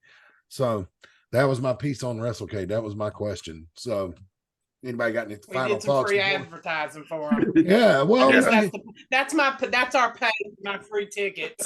You know, something. Come to my table. How about that? Something Jack said that I want to ring home. It's been a pet peeve of mine over the last few years. Is wrestlers not willing to market themselves? They want to show up, wrestle, get their envelope, and don't want to do jack shit. Don't want to come on those shows like this podcast, which was started for the whole AIWF worldwide. And I had the World Tag Team Champions on one time, Matt Classic on one time, and then it kind of morphed into what it is now. We cover the Mid Atlantic because we're the only ones that come on, you know, and it's not, we do the show at the same time every week. I can send the link to anybody. You know, Jack will tell you he hadn't been on the show in weeks, maybe a couple of months, but you get that damn link every Sunday, because if you come on the show, tell me you're going to be on here one time, then you're on the list and you're going to get it every week. So Justin Flash comes on here on pretty regular, but that's about it. You and Justin Flash. So if you want to make more money in this business, you got to make yourself stand out. You got to do more. You got to put more effort in. I mean, you know, our YouTube. I think we. Oh yeah, I'm just going to say. And this thing gets a lot of views. Yes. And overall, this show gets a lot of views. It gets a good amount of views for more on Facebook than on YouTube. Yeah, more on Facebook than on YouTube for this particular show. But it's growing. Yes, and our YouTube subscribers. The Well, I last think time, that's something see we how many we got. discussed. Go We've ahead, Reagan. discussed before about people and character, and Brian and I were talking about that earlier. Also, like people, workers don't always do what they need to do to like protect their character too. Mhm. Like where you don't. I mean, not to give away too much of the business, but like if you get hurt in the ring, you need to be hurt when the people see you too. Do you know what I'm saying? And we've talked about that before, that some people still are learning how to do that and how to be a character and how to sell yourself. Because I mean, if you want fans to either love you or hate you, you've got to put in the work to have them love or hate you. You can't just go out there, bounce around and not tell a story. And sometimes I do think the storytelling aspect of especially independent wrestling is sometimes lacks. And I think what I don't get, especially right now, is like why people don't hop on you. You guys have a really good platform that's weekly. I know you send stuff too, because you send it to me every week, even though I haven't been at AIWF. Got to talk about Wrestlecade too much. AIWF and like since September, and well, I am one of your world champs, which is awesome. But you know what I'm saying? And like I've been on, this is my third podcast now this week. Yeah. So like if you're not trying to promote yourself in some type of way, you're not going to get ahead in this business. Like I take social media. I think it's the most serious part of the game now, because the game evolves. Have to post daily on Instagram, Facebook, TikTok, and Twitter, just to try to get a little bit help promotion. And that's why some of these bookings I've been getting, especially recently, are a little bit bigger, and I'm getting paid more than I ever have now, because I invest the time to do that stuff. I cut promos for every show. I do the little things that no one else wants to do. I'm always sharing every promotion's freaking flyer, which no one does. If you go look at a regular independent wrestler's, like their Instagram page, you won't see flyers on it. And like I was having to talk about this with, I think, Zuka yesterday, where I was like, why are nobody sharing flyers? It drives me nuts, because like if a promotion to invest the time and energy to put my face on their flyer, why am I not respecting them enough to post it on my social media account and my social media? And that's how you make your money. Like you want people to come to that show because you want asses in seats, because you want a certain pay, but you don't want to do that little bit. I mean, all you gotta do is hit share. You have to do nothing but hit share. It's easy. And then people, like, well, why is there nobody? And I'm not saying like, I'm just talking about in general. Like, well, why is there nobody here? Why? Well, I sent Matt a picture of Fright Night. Yeah. I mean, and it's just, it is, and it's just the tiniest thing you can do to make your life better is to share, And guys, you can do a lot of this from your phone. And I know you be on your phone while you're working, because I know the age group. I got people at the age group of most indie wrestlers now working for me now, and I know they're on the phone because they're missing doing their job. And so you can do a lot of it from your phone. But if you want to sit down like and really do something at your desktop, what do you think, Jack? About a 30-minute investment per day would make a big difference, just doing social media posting. It's not hard. You know what you really can do? Like the thing that I do a lot, and this is going to get inside to my life a little bit, but like my biggest time I post stuff, I'm on the toilet. Because like you're on your phone anyway. You're taking time away from your dang way on the toilet. Why aren't you posting then? Yeah. Like my trainers at AML, specifically do like Beer City Bruiser stuff. You should be spending as much time as your shoot job and as you should as this job, because this job I want to pay my bills one day. I want to make money doing wrestling like full time soon. That's my plan. But like, because I don't want to work my shoot job forever, because that'll kill my body. Wrestling will too, but shoot job definitely will. And this 4 hour sleeps for now the past 3 years, it kind of sucks. So it's like, invest the time now. So that way you're investing it for your future. If you're not investing it now, it won't happen for your future, because not everybody's going to get that WWE contract and get it that immediate success like that. Some of us, we got to work for, like Bear City. It took him 14 years before he had a TV deal with Ring of Honor. That's 14 years of grinding and doing the little things. So for all the indie wrestlers, think about that. With that little time you're not investing and you're being lazy, you're not going to the gym, you're sitting on your couch, you're watching TV, you're not posting the stuff on social media, you're not cutting the promos, you're not in the training in the wrestling ring. I don't care how long you've been doing it. that's that little time that's taking the guys like me, the guys like the freaking Malachis who just got signed, guys like people like Clara, you know, the Lucky Ali's, the freaking Zuka, those guys who are getting the success now, you know, that's why they're going to get more ahead than you, because there's a lot of people that are irritated. Some of the bookings I've got recently are better. They're really good right now, which I'm hoping I come back for y'all soon, because I miss y'all. I was telling Declare yesterday while we were at a show, but you know, that's, and why we're getting paid a little bit better now is because we invested the time to get paid better now. You know, hey, like if I'm spending most of my day consuming wrestling, you know, then that's the payoff for consuming wrestling all day. You know. I know it. I know you do, Rick. Yeah. I've been consuming it for almost 32 years now. Incredible. It's like I just eat and gorge on it. Mm-hmm. But I got one hell of a YouTube channel now because of it. Yeah, I just watched today. I was sitting on the couch, talking about sitting on the couch, but I was watching the Justin Flash being Justin Flash for Deal with Steel, because it's finally up. And I was like, yeah, that's one of my favorite matches of the whole year. You know, that match is good. Yeah, that was an amazing match. And what's we amazing? had some audio. We had a couple of audio issues with that. That's why it took so long to watch her put her head there. Because I It can't. wasn't all your fault. I don't even know if any of it was your fault. I can't release the fan. Yeah, we did cam have a footage. couple of audio issues. That's why it took so long to get it up. That's why, like, Fright Night's already up. I lost control. She nailed of the it, show. buddy. Yeah, that was good too. I watched that the other day. Yeah, I'm learning. I'm learning. I'm to- hoping one day to turn this into a shoot job I enjoy in my life, the production aspect of it. So I'm trying to learn as much as I can. Yeah, just Because that's the other thing, like, you know. Oh, go ahead. Go ahead, Matt. I'm sorry, I've been trying to get in for It's like like 3 he's minutes. jumpy. Is he? Yeah, he is a little bit. Yeah, I've got internet troubles. But no, the reason that was so long getting up the match between Justin Flash and Jack was because we did have technical issues, and I can't put those fan cam footage matches up on Ringside channel until they're up on the network, and they've been on the network for a certain amount of time. So just putting it out there. That's why Clara and Jada Stone will be coming early tomorrow morning, I believe. And I'm looking for big numbers for that. But speaking of that match, Jack, it's amazing because usually longer videos don't get many views. Your video is already at 103 views, which is second highest of anything we posted this week. And your view duration time, the time that people are actually staying on the video, is probably higher than anything we posted in the last month. So congratulations.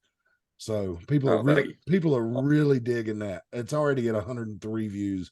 I might hold Clara's match another couple of weeks just to see how this one will do, because once you get it, every time you add something new, if somebody's just randomly scrolling through YouTube, it's going to show them your latest video. So sometimes it's really weird with YouTube. I might be giving away too much here in public, but you got to watch what and how you post, because one video could actually hurt another one depending on how close you post them together. So that's how my Instagram is. So I have to try to get like that 24-hour time frame at least. Yeah, it's the same thing. Like that's how the social media is right now in general. Yeah. Well, and we've also learned a while back, anytime you put a Clara video up, everybody just stops watching everything else. Well, she's hot, you know. Yeah, she knows. I mean, she has dominated Matt's YouTube like over and over again. Her and Nurse Micah are the reason the YouTube channel is at 1,049 subscribers right now. They have over 160,000 views, and that was just about a 6-minute clip of that match. It's not even the whole match. So yeah, I should have seen the match they did against each other last weekend at Jeff Ball's promotion. When I saw when I saw that poster, good. I was like, oh my God, man, I wish I could go to that show. I would beg Jeff to let me film that match. Because I mean, I saw the poster and I was just like, holy shit, they're doing it again. So yeah. They're wrestling again in December at Pile Driver Pro in Tennessee as well. Oh, okay. Make your plans though, guys. Yeah. Watch your social media. Pile Driver Pro is pretty good about putting their flyers up too. So we know where they're gonna be. All right, so that's about it for that segment for Wrestlecade, y'all. I gotta pay some bills now. Sound like fun? Yeah. All right. Thank you, Brian. Appreciate. Thank you for your support. Let's see here. We are taking a look at what am I'm losing it, man. Branch management. Yeah, we're amateurs still. None of the people you see appearing on this program have any formal training in Hollywood. Bet you didn't figure that out until just now. But that landscape is kind of slowing down right now, Rick Diesel, not only because the weather's turning, but I mean, we're in a drought right now. Grass just ain't growing. Cleaning. A little bit of gutter cleaning and leaf mulching, I think is what they're doing right now. Good. Well, so if you need And anything, then that'll die like soon. So yeah. So, but if you need winter any kills everything. yes, it does. But it kills the wasps, and I'm really glad about that. I look forward to that every year. And those damn Japanese hornets. Pressure washing, general contracting, gutter cleaning. Best part about this, though, you see free estimates. Free. Always love free. Everybody likes free. Call 336-648-2487. We've been talking about spending all your money at Wrestlecade for the last segment. Well, here's some people that can help you save some money. It's branch management. You call them up 336-648-2487, and they will be glad to help you out. And remember, I'm here circling it with my cursor, right? Free estimates. Check them. Well, actually, there's no. Yeah, your slide's not The up. man. slideshow's not on. And it's not on. How you mean I've been doing the ad for like a No. minute now? And I was hoping somebody besides me would say something. God, man, I would think y'all would look after me and help me not look like an asshole. There we are. I thought you was doing it on purpose. No, pressure washing, general contracting, and gutter cleaning free estimate. Switching. 336-648-2487. My glitching ass internet. Lord have mercy. YouTube will clean it up though. You watch it on YouTube later, it'll be smooth. Tease Treats. They do the concessions at the wrestling show, but they are freaking outstanding. Love their hot dogs. That's my favorite. Reagan likes the chicken tenders. The pizza's good too, but the most And their deep fried cheesecake. and the deep fried chicken. I was just getting to the desserts. The desserts are off the chain. That's kind of an old saying, but anyway, you can call 336-755-8204 for their availability. And man, oh man, good freaking yummy food. You can trust a fat guy when it comes to tell you where to eat. Facebook.com/tease treats or call them 336-755-8204. They got anything going too? I know food truck season's kind of winding down too, isn't it, Rick Diesel?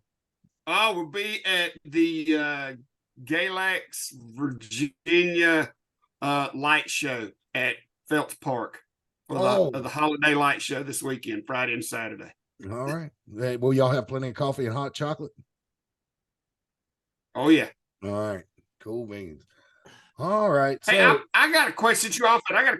What is this dog Jack has that people's talking about? Everybody's wanting to see your dog, Jack. My dog. I thought somebody wanted you dog? to show your dog. No, I got a damn cat. A cat. I don't know why. I guess It must be a mean ass cat if people think it's a dog. I wish it was a dog. It's a cat. And I'll tell you a story about it in a second too.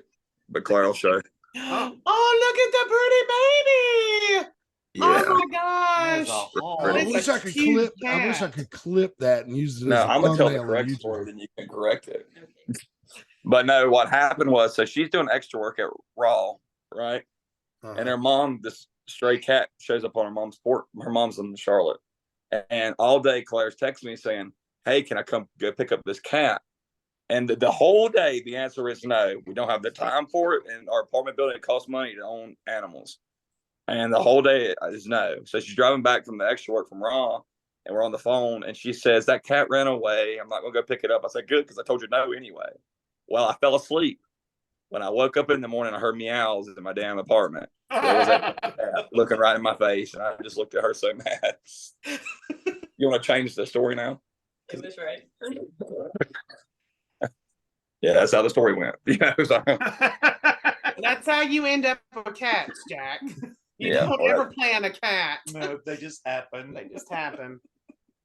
No, she picked it up. It didn't just happen. It's not how that happened. I told her no. Well, now Ty and Trista has one that's took up residence. It's in their basement that they can't get rid of. Well, do they want another one? I'll drop this one off. They don't want that one. It's ours. Yeah, but their One of basement's ours. Yeah, completed. it's isn't one it? of ours. It's like completely enclosed. The Huh? front, their basement is like it's They have finished, a right? doggy door. Oh, No, no, it's an unfinished basement. It's just a regular basement, but Oh, cat okay. come in through the doggy door, and it's a feral cat, so it won't let them near it. So it just lives in their basement. I think when they're gone, it sneaks upstairs and eats food, which I think is awesome. I love it. I wish they'd have 5 more coming there and just sneak upstairs and wander through their house. You know? Well, you know what they could do is they could just, seal up that doggy door and the cat, and if they don't feed it and water it, the cat will die in a few days anyway. And then you just go down there with the shovel. Carter. What? I'm just trying to help. Read the room, Matt. Read the room. I know I Read did the that on room. purpose just to get a rise out of everybody. I'm good. Yeah. No. Or I'll let you say lots of stuff about lots of stuff, but I'm not gonna let you say About no shit about cat. cats. Well, Jennifer Aniston's feet. What the hell? What? I'll get you a burlap sack and that. Well, anyway, that's an old Tom and Jerry joke. No. Hey Rick, what is it with you and Jennifer Aniston's feet? I saw that the past couple weeks. Like when you talking about on the podcast, what is that about? Well, I think when the actors strike happened, I don't know if it happened on anybody else's Facebook or just old men like me, but it's like all of a sudden all these actresses started showing up in bikinis and skippy photo shoots. And I know it's just because during the actor strike, they're just trying to stay relevant. Please look at me, because they're poor, fragile egos. They got to have it. But it's like one day I was scrolling and Jennifer Aniston was sitting in a chair barefooted. And I stopped for like 3 seconds. And that's all I see. Well, first of all, It's like the algorithm, like, oh, that dude likes feet. Yep. And it's bizarre. And it all started with Jennifer Aniston's feet. Oh, I just thought you had a Jennifer and the Aniston fact foot that fetish. you keep talking about it also puts it in your algorithm. I do mention it a lot, don't I? Yeah. Yeah, you do. Yeah, it's a little bothersome. And We the fact that you're we talking just- about actors' egos when you're involved with wrestling. Oh, Yeah, God. well. I mean, I would say wrestlers probably have bigger egos. Oh, Yeah, we do. Same. Or at least Hey, I'd like whoever just subscribed to the YouTube AIWF Ringside Wrestling YouTube channel and put us at 1,050 subscribers. Whoever you are, thank you. I don't know if you can hear my voice right now, but thank you. This has been nothing short of a miracle that we've got this many subscribers for an indie YouTube.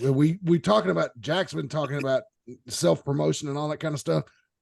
Wrestling is so niche right now. It's not like it was in the late 90s when it was mainstream. It's so niche right now, and you really got to put in the work, man, and put content out there to, because he's right. Social media, it's incredible how powerful it is. It's just unreal. and It is. it's Yeah, the fans are out there, but you have to mind them. You can't. They're not going to come to you. You have to find them. Yep, yeah. you sure do. It ain't like back.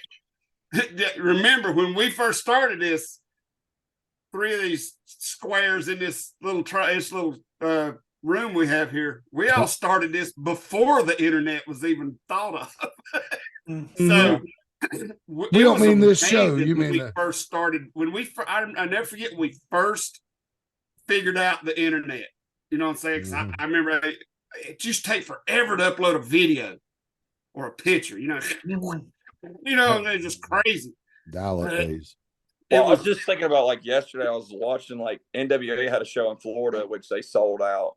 AEW they had a building where they sold out, and then our show that I was at yesterday, DCW, they had a really large crowd yesterday. And then y'all do y'all shows every 2 weeks and draw good crowds, because y'all's show y'all did for the Halloween show, y'all sold well. I saw the pictures. That was fantastic. Yeah. And then Wrestlecade, we're about to have like 10,000 people in like the Benton, and then like I'm just thinking about how much wrestling has came since like freaking like 2016 and how far it's got where it is right now. The boom is doing currently. Like wrestling's popping again, finally. Yeah. I thought the It's a pandemic was roller going to kill it. coaster. I thought the pandemic was going to kill it. I really did. Really did. So I think it just made people want it more. Like once they finally were able to go back out and see live wrestling, they jumped at the chance again. They kind of maybe took it for granted there for a while, and then when they couldn't go see live wrestling and then were able to again, they were like, okay, let's go see some wrestling. And as I always say, I'm a huge Mark. Like there is nothing better than watching wrestling live. Yeah. Like it's fun to watch on TV, but man, when you're at a show, like the energy, if I'm talking about from like independent all the way up to WWE, like, it's just seeing live wrestling, and you have such opportunity now to see so much different live wrestling. I mean, right now, whether or not, I'm not even going to go into like who's better. You've got so many different organizations. You have so many different organizations that are doing different things.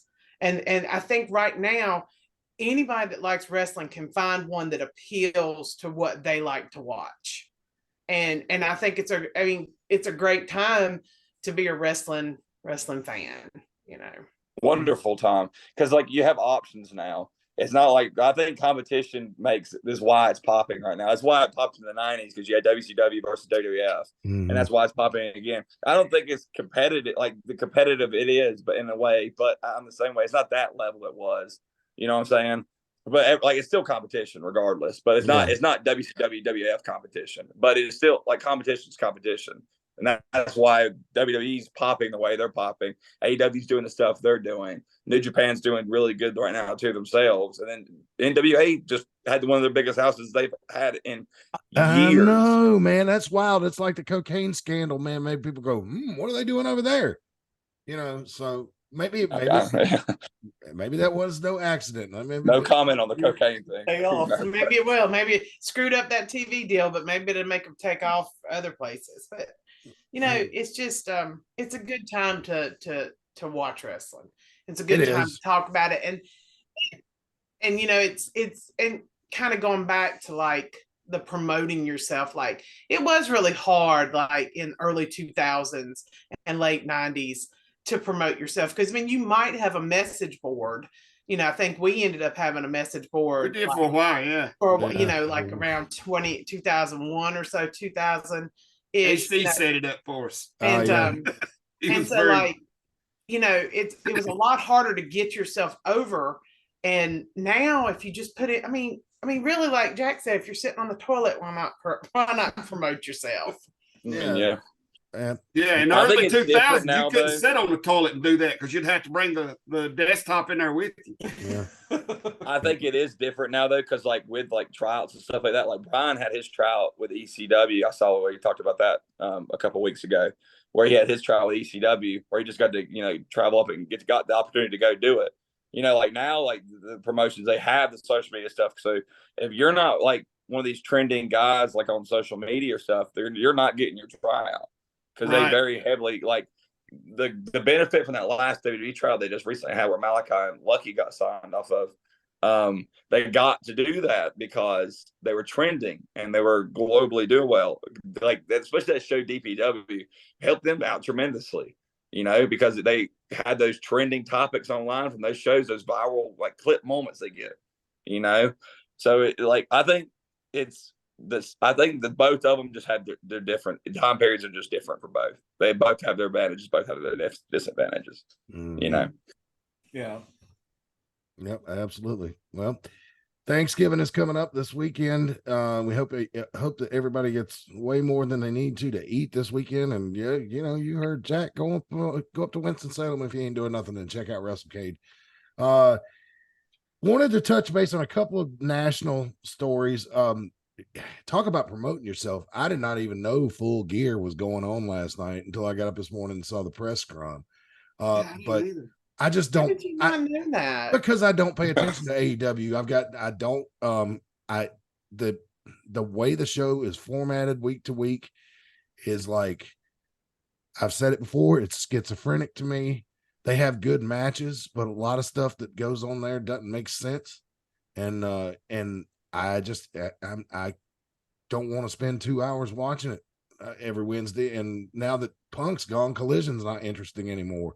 I'm gonna tell you that death match between Adam Page and Swerve Strickland, is that his last Yeah. name? Yep. Jesus Christ. What the fuck was that? Every time I saw something, I was just like, oh my God, I love that. Oh my God, I love that. I was just so, oh my God.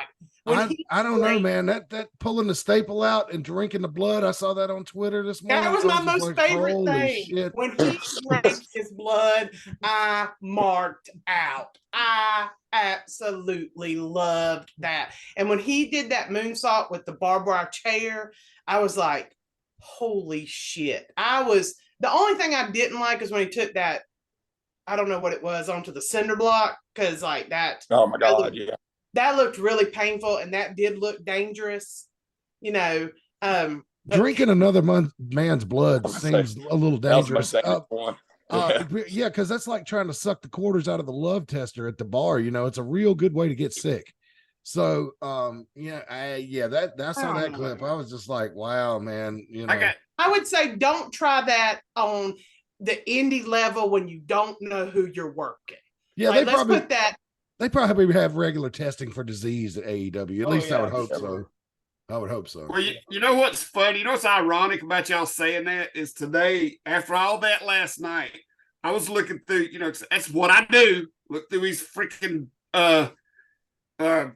external hard drives I got. I found a match from mid-2000s from Pelham, North Carolina, 150-pound Adam Page working Jimmy Love. And Adam Page had to be carried from the ring with a busted lip. He's come a long way. Yeah, he's tough. He had a little bit of blood on his face. Also either his lip or his nose, but he had blood right here, and they had to help him from the ring. So, and he went from being carried from the ring from either a busted nose or a busted lip. I'll put that match up pretty soon. To drinking blood on a pay-per-view. So. I think my boy Adam. I think I probably licked blood off Chris Tenney. Yeah, but I don't think anybody ever seen anything like that on a major company's worldwide pay-per-view. No, and it was spectacular. It was, as somebody who loves violence and loves blood and loves that kind of wrestling, I was just like, yeah, give it to me. Give me some more.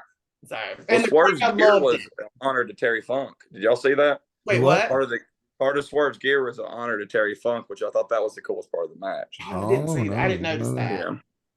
Wow. Yeah. So other national news dropping this week. Logan Paul has announced that he is going to go full time into wrestling, which I think is great because I think his path in boxing was blocked because he did not come up through traditional means, and he's considered.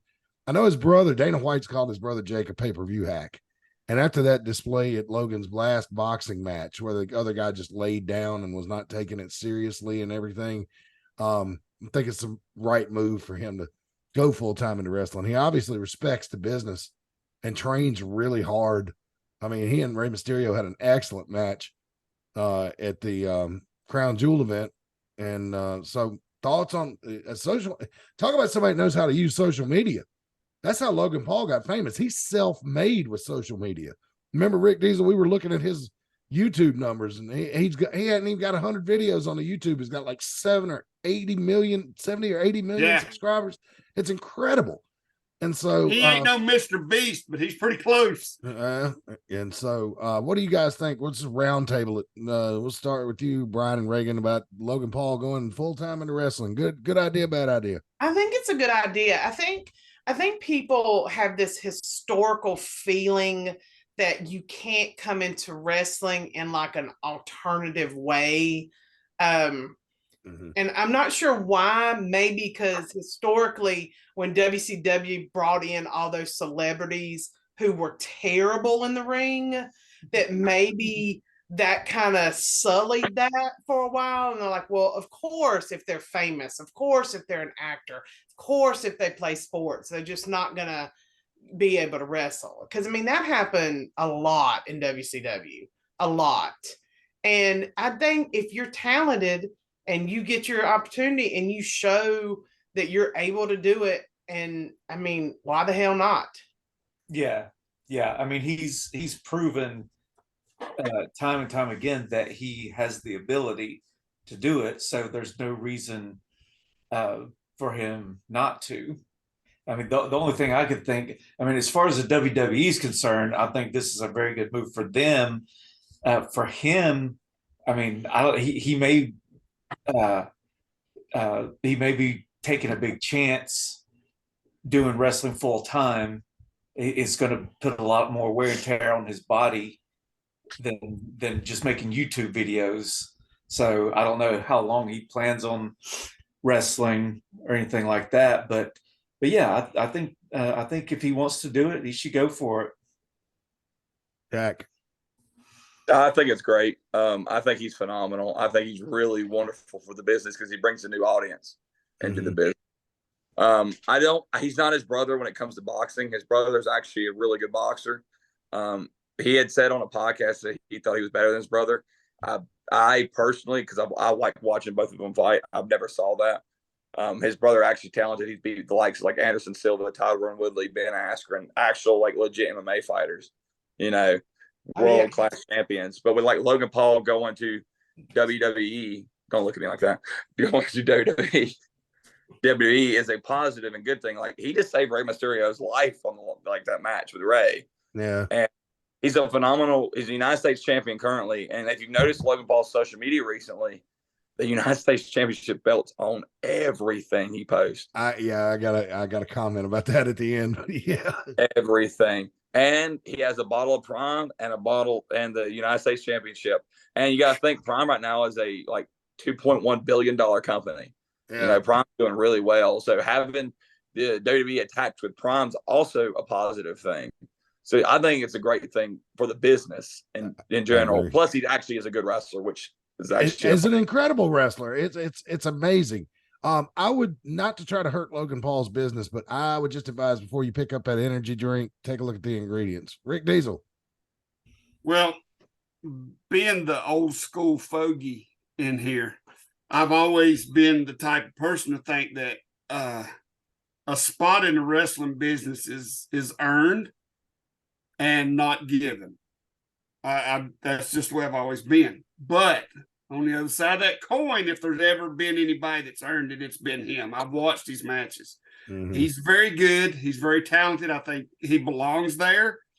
Going back to what Reagan said, I think the whole celebrity thing is a mockery of the business. I think the hiring to the performance center track stars and gymnasts and yoga instructors is bullshit. There's too many good wrestlers out there on the indie circuit, like Jack, for instance, that has earned that spot. So I think, but like I said, he's good. Logan Paul's very good. And I think if there's ever been anybody that's earned it, that deserves it, that didn't come out of the indies, he's an exception to the rule. And you know how I am about old school rules. Yeah, he's an exceptional individual. I don't understand why people hate on him. I mean, this is the United States of America. He's a self-made man. I mean, what's more American than that? I mean, he found a way to make money without having to work a real job. Isn't that what we all dream of? Jealousy. I mean, yeah, it's all jealousy. Well, because he's got such a positive attitude. I mean, that's like. I mentioned Mr. Beast a while ago. He went and built 100 wells in Africa, and people shit all over him for that. Yeah. I mean, you know what I'm saying? I mean, my God, how sad is your life that you would condemn a man for building wells for people who don't have fresh water? Wow. But that's society now. Yeah. I will agree, though, with Matt about if you're going to get this is my PSA. If you're going to get your child Prime, please make sure you do not send them to school with the Prime with caffeine. That's all I'm gonna say. Oh, and speaking of, now that we got on energy drinks, on one of Cornette's podcasts, him and Brian read the ingredients on the Ric Flair energy drink. I don't know if any of y'all have heard that segment yet, but vodka. No, there ain't no alcohol in it. But there's a lot of stuff that don't sound very natural for the Nature Boys drink. You know what I mean? I mean, it's like some of that stuff sounded like straight shit you'd pull off the periodic table of elements.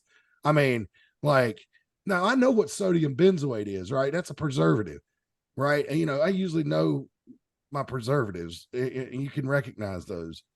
Because I do read labels. I'm a nerd like that. You know, I like to know what's in, you know, I like, no, hey man, this can of soup's gonna be good for 3 years. It's got so much sodium in it, it's gonna stay in the cabinet for 3 years. So we can, but anyway, they read the ingredients, and that stuff sounded like straight chemistry, like you'd be drinking out of the test tubes at the tubes at a chemistry class.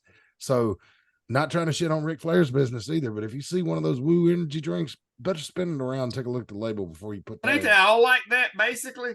Think so. They give me the will. Yeah, All of energy them drinks give me the aren't the greatest thing for you. I can't say nothing because of the level of sleep I get, I drink way too many of them. But yeah. it's not long term a healthy decision. I like to wouldn't think pretend so. like my coffee energy drink is not an energy drink, but it is. Yeah, coffee's an energy drink. I don't care what That's the anything Starbucks with caffeine. triple shots. Yeah. Well, and so I mean, energy drinks kind of give me the willies, man, because the traditional ones like Monster's okay. You know, if I just like sip one can nice and slow, but if I like chug an energy drink, I get all jittery. Well, I mean, jittery. And the only one I really like is that one Monster had that had electrolytes in it. So it would rehydrate. It was the energy drink plus it would rehydrate you. And I like that, but it's still like, this is kind of my shoot job coming into here. Uh-oh. Like that's one of the issues. Like not as much as this. I've worked at schools where like the only thing kids bring in is Prime. And they were kids bringing in the ones that like had the caffeine in it. And I'm wondering why they're drinking like 2 of them and then they're like bouncing off the walls. And I'm like, well, why? And then somebody's like, oh, well, these have caffeine in them. I'm like, oh, well, that explains it. And then my other thing a few weeks ago, this little boy brings in Prime all the time. And then he was bragging and trying to make another kid feel bad because his water was plain. And so I had to have a big, long conversation about that water. It doesn't fucking matter what your water is. Like, Is that how you presented it to him? doesn't fucking listen, you little Doesn't bastard. fucking matter. You're not bullying nobody over fucking Prime energy drink in this class. so I couldn't do your job. As a person who deals with, like, if you're an adult, drink whatever you want.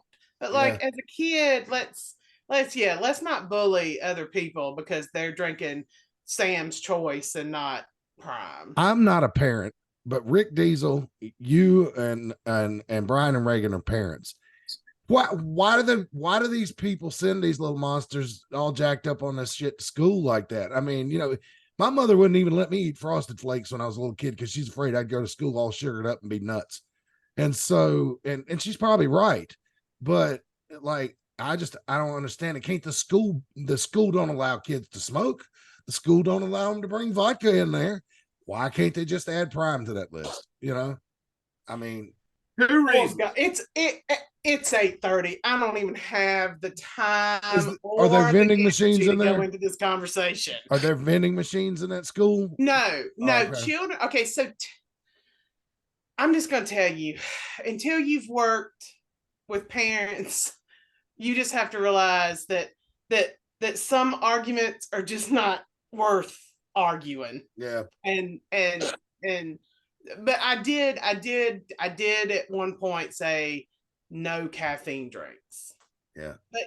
But then like I would have kids bring in a code like a Mountain Dew that's like this big and suck it down and they wouldn't let us have drinks like that when I went to school. And I know, I mean, nobody tells kids no anymore. That and the fact that the parents can't get them to go to bed at night, so they got to do something to wake them up during the morning.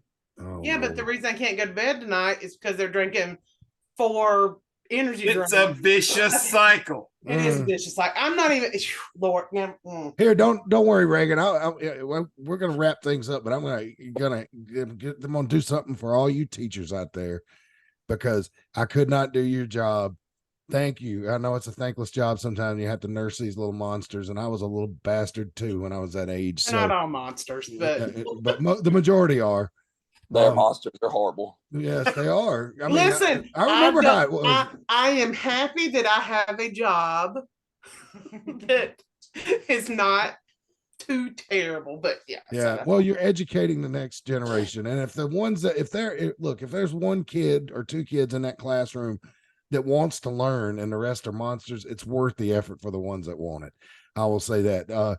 But I can tell you something, parents out there, if you're constantly arguing with your kid's teacher, got news for you. It's probably not that everybody wants to pick on little Johnny. It's probably because little Johnny goes to school and he's an asshole and he doesn't pay attention and he disrupts class. So you know what the teachers in school know before you know, long before you know, little Johnny's probably going to end up in prison one day. So, so shout out to all the teachers because they get the heads up. Yeah, if you're arguing with the teacher, you're probably part of the problem. Yes, you are. I don't want to lose my job, so I'm just gonna not talk. You just be quiet. Let us handle this part. Yeah. I do. I work in a smaller county now, so things are different. I'll sign an affidavit that you fought us the whole way. Yep. Well, I have heard a lot about Jack's history though from a PE teacher. So now that I work with From me. Yeah, you and David Parrish. Yeah, I've heard a lot. I'm sure they were angels. I was. Yeah, I bet you were. I bet you there's fucking people out there, man, that see your face and still have flashbacks getting wedges in the bathroom. Yeah, so yeah, see, he's not denying it, ladies and gentlemen. Oh, somebody did say in the chat they've never seen Jack smile. So they said, well, I'm not smiling at them. Clearly, I'm smiling at y'all. He smiled at his wedding a lot that day. He was happy. Yeah, I don't know which is more interesting. We're all happy at our wedding. I've been happy recently because I haven't had to see the fans of Mount Airy in a minute. When I return, it's going to be horrible. They're all a bunch of ugly fat people in that crowd. Not good. Hey, I can safely say that the highlight of the wedding for me was meeting Claire's mom and having to keep secrets from her. Thank you for that too. Now I'm gonna send Claire's mom to this podcast so she can interrogate Claire. Yeah. All I remember is Claire going, she don't know things, just don't tell her. It's okay. But if her mom would go on social media, y'all's page, you see it all. Oh, I know. It's there. Exactly. Exactly. If she ever figures out where she was spending some of her weekends, it's not hard to learn it all. So, but I kept the secrets. I would tell you though, if anybody ever meets Claire's mom, there is nothing better than being married to somebody that shares your passion for wrestling. Yes. So that's where, I don't know if you know this, that's where I met Brian, was at wrestling. He trained me. And yeah, I watched the podcast. I know I watch it every week. Oh, I know I've not been there recently, but I watch it still. Thank you. Thank you. A marriage built on wrestling is one of the best marriages. I will say that right now. Hey, somebody brought Ginger to a show to meet me, and we've been together almost 30 years now. So yep. I gave Jinky fair warning before we got engaged about what my obsession level with wrestling is. And she's about as supportive if you could ask somebody that's not obsessed with it. She watches a parking lot for us. Yes, she does. Parking lot security, buddy. Yes, that's right. If there's any skullduggery going on in the parking lot, I'm going to find out about it. And I mean, it just doesn't happen like it used to. No, it doesn't. It's not like I do miss those days. All these young fellers now. They just don't know what it was like in that wild, wild west of rats. In the late 90s. The steamed up windshields in the parking lot. Which I guess it's good. No, they're still rats. They're just in the business. I want to hear what she says. I want to hear what she has to say. No, tell us, Clara. They're still rats. I have names. I'm not going to say it publicly. No, don't ever say that kind of shit. Rats are just in the business, and they're stinking up the business, and they're the reason why women's wrestling is not good. So that answers a lot of my questions. That does. But historically, if you think about some of the women who went through wrestling, you hear the stories about how they got there. So and some of the back men, in the 90s, some men too. So Clara would be in prison if she'd have been back with us in the 90s. I'm surprised. My Bruiser, Beer City Bruiser, has to tell me at least once a week. He's like, Clara, just leave it alone. Don't go confront this person. Take everything on. But it's hard because when you're a woman wrestler who's actually a wrestler, like it, and I think I had told you this like long time ago. I think we were just talking.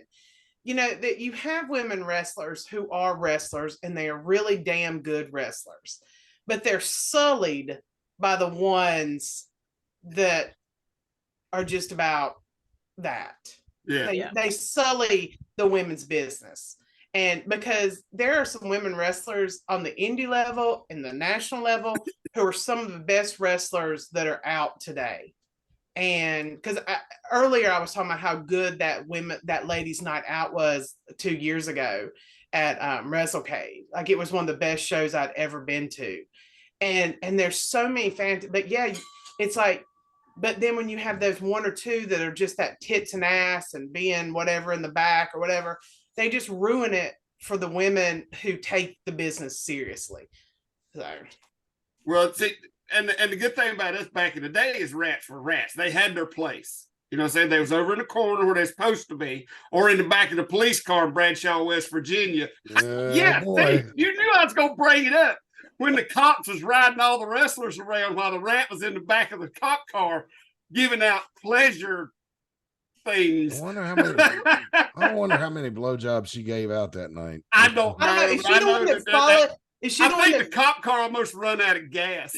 Is she the one he that had to drive to followed Princeton to get more gas? Yes, she's the one that moved to North Carolina. Was this Lex Luger? Was this Lex down Luger? here? Yeah. That is the other thing is we had a lot of. She looked like Lex Luger. Yeah, that was the same one that the guys in the. That's the same one that the guys in the ambulance looked at me and said, "Do not mess with her because there's nothing in this ambulance that we can give you that'll get rid of what she will give you." We got no medicine in this town that can treat that. So. Right? Yeah, man. Yeah. God, I miss those days. I don't. I don't. It was fun when I was. It was fun when I'm in my 20s, but now, no. Well, and it was hard, like for me, because like all the wives thought I was a rat, but I wasn't. And then I'm trying to be a wrestler, and all the wives hate my guts. And well, also, you know, as a promoter, you walk around. You know what I'm saying? You go here, you go there. Way too many times I walked outside the building. You know what I'm saying? And I never forget the one time in the it's the one I never forget is the Stewart where I could just see the shadow, him up here and her on, you know, and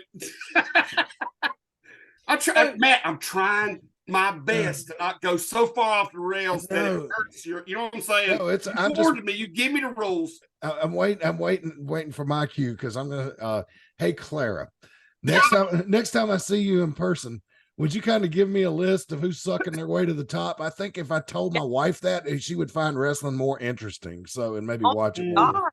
I'll tell you all about it. She'll love it. Yeah. Okay. I would love to hear this too, because I just like, I just love everything that's trashy and a hot mess and stuff. So no, but a part of me is scared to ask though, because I'm afraid that like somebody that I like in women's wrestling is going to give a fuck. I will tell you because all of them are not good. Like horrible, drizzling. I don't, because like when I was like the reason that I wrestled men back in the day was because there were no women to wrestle. Like there was nobody.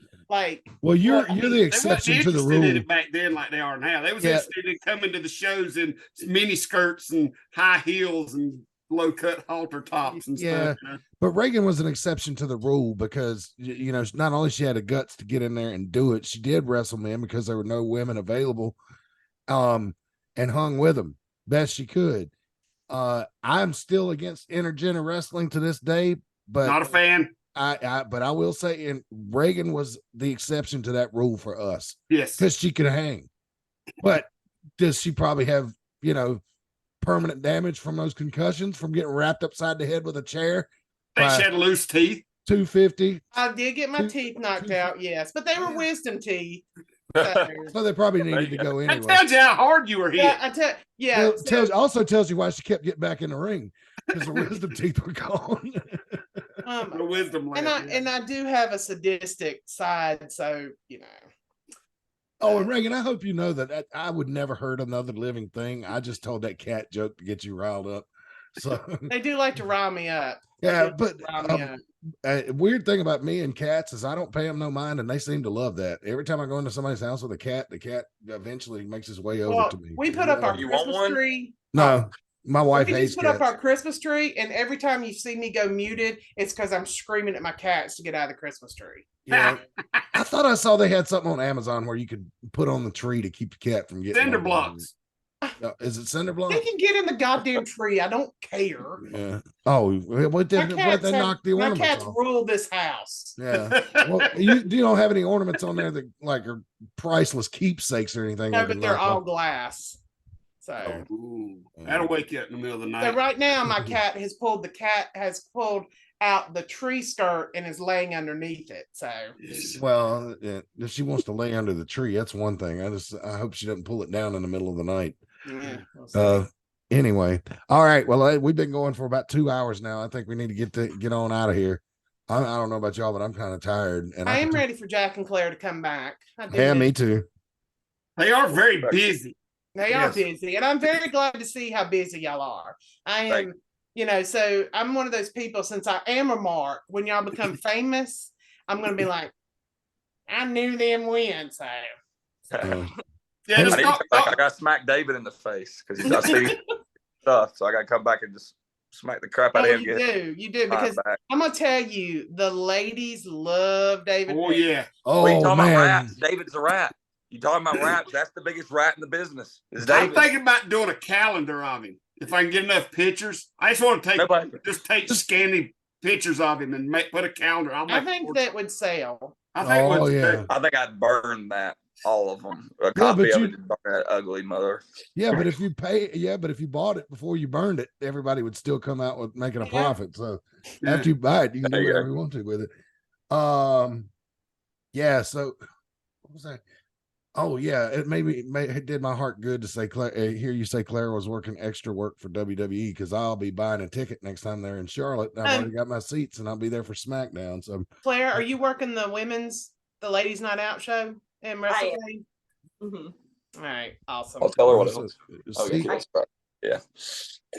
Come see Claire wrestle at Wrestlecade weekend at the women's show. Come to the come to the AML show on Sunday. We got a surprise for that too. I'm going to all of it. Yeah. Like I said, I'm a huge mark, so I'll see y'all there. And if you go to GCW, make sure all your vaccinations are up to date before you go. It does have a parental advisory on it. That's like the only thing that's parental advisory for Wrestlecade. So y'all remember when we done the Fright Night? That time we had a parental advisory on it. I remember the sticker on the poster, but I don't. Yeah. Yep. AC just said Stevie was a rat. I'm not going to comment on who I know. Oh Lord, that's a whole nother show right there. I would say that I did. My friends, yes. Never mind. Stevie, a lot of gas wasted on that one. I'm gonna put Stevie over strong right here. Stevie may have been a rat when it came to wrestling, but I was visiting Stevie at his job down in Myrtle Beach a few years ago. And it was a smoke shop, and you had to when you walked in the door, you had to show them ID proving you were over 21. That was just the rules of the store. And 5 very large gentlemen came in and got very loud and started swearing at the girl that asked them to see their IDs. And Stevie walked right up to all 5 of these guys. They're all bigger than him, and asked them what they was going to do. And if they didn't show their ID, they needed to get the fuck out of his store. And the guy said, I want to speak to your manager. You ain't going to talk talk to me like that. And Stevie goes, yo, I am the manager. What? Like that. And I'm like looking for something to pick up because I'm thinking, oh my God, Stevie's going to fight all 5 of these motherfuckers. And I can't just stand here and let him do that. He would have run up their back like a spider monkey. I know it. And I think Stevie could have probably kicked all 5 of them's ass. Yeah. He was I mean, I wasn't going to be, pounds. I wasn't going to be much help because I walk up, throw one punch, and you got to catch me. I'm like Glass Joe. I'm going to go down fighting. Down. That one time that I get to actually have a real fight, I'm going to get my ass handed to me. But man, I'm going to go down fighting. I just want one. I just want one in my life. Oh, Lord. One. David's fixing to get that when I come smack the crap out of him at y'all show soon. He's finally going to get a real fight. He ain't ever had a real fight in his entire life. He got protected like a little child his whole life. He's going to get smacked and punched. Well, you know, I mean, all I ever did growing up was take care of that boy. It's all I've ever done. And then he's going to turn his back on me, the sorry piece of crap that he is. I'm going to smack the fool out of him. All I can say is be ready because there'll be so many people coming at you with fake nails trying to scratch your eyes out because they're very protective. Okay, your daughter's punched me in the face before. It won't be nothing different. That's right. You sure did. I was really afraid that a bunch of us at ringside were going to get hurt that night. Y'all were. I had to sit in the locker room for 2 hours because people wanted to stab me. You think y'all were... I remember that. Oh my God. It's like, can we turn the lights off the parquet? No, Jack ain't able to leave. No. It's fantastic though. That's what. Oh, never mind. It's 8:40. Yeah. I know. We gotta go. We gotta go. Another day. We'll be back with you next week, wrestling fans. Not me. Oh, really? You're not gonna be here? No, I'm gonna be at Wrestlecade. Oh yeah, that's right. So Brian and Ray gonna be at Wrestlecade, and so I guess Rick Diesel. Maybe I'll pop on. Well, I don't know. That's what we need. Early though, isn't it? Jack, tell them that we're gonna have Reagan do a live report from Wrestlecade. I mean, you can't film while you're at the ML show. It's all live on Title Match. So. No, not the match, not during the show. No, she can stand out in the hallway for all I care. Yeah, there you go. Film it from Wrestlecade. That'll be good. Yeah, I have heard tale that Benton Convention Center has shitty cell phone service inside of it, so you might need to get near a window. I don't know. I've never been in a place. Cell service. So it just depends on who you go through. Yeah. Okay. All right. So there you go. I've never been in a place, so I don't know. All right, live from Wrestlecade hallway, away from the action next week, Reagan. Yes, Reagan. Please do not try to film any of the and I'll be like, this is who I spent my money on. Yeah, don't come here thinking you're going to hear anything, any juicy gossip or learn any secrets, but she'll show you what the carpet looks like out in the hallway. There you go. And there's not any... It is nice carpet. It is nice carpet. I hope it I put some of it in a lot of years ago back when I was doing that. So Benton Convention Center is a classy place, so I'm sure the carpet and the drapes match. So, and with that, unsilence. Do you see what I have to deal with? Anyway, I'm sorry, man, but y'all go to Wrestlecade. There you y'all go. been getting good one-liners in all show, and I fire off a couple at the end, and everybody just looks at me. Okay. Oh, Robert. Thank you for laughing, David Brian. Thank you for laughing. You're supposed to be the straight man to this comedy troupe. Well, I like doing one-liners every now and then. Let me tell you what this fan said. Okay. Robert Todd said, David is not scared of you, GOAT. Oh, calling him the GOAT. Greatest of all time for those. I don't think you realize what that means. Greatest of all time. That's awesome. Cool. Calling somebody a GOAT to say they're greatest of all time is the dumbest fucking acronym invented in the last 20 years. I'm sorry. I do not associate a billy goat in the barn, in the farm, with anything that has to do with championship or greatness. So whoever invented that acronym. Goats are tough sons of bitches, though. Yeah, goats are tough. I'm not saying they're not tough, but it doesn't associate. I don't draw the conclusion with sports. Robert Todd said that is not what I meant. Well, that's what it sounds like. So, and I mean, if David's not scared of my 280-pound frame, who has an actual MMA background, who actually did good in amateur wrestling, he should be. Sorry to do a little bit of shoot insight there, but it's just the truth. So wow. There Getting you go. personal now. I want to see all this. We've stuff learned that on David your Parrish wall. might not have been the strongest amateur this week. Amateur wrestler this week. Was he a fish? I mean, mentality is all I gotta say. Oh wow. Okay. Oh He Lord. didn't make weight at conference. Is the reason we didn't win conference. I will say that. That fool did not make weight at conference and we lost. It's his damn fault.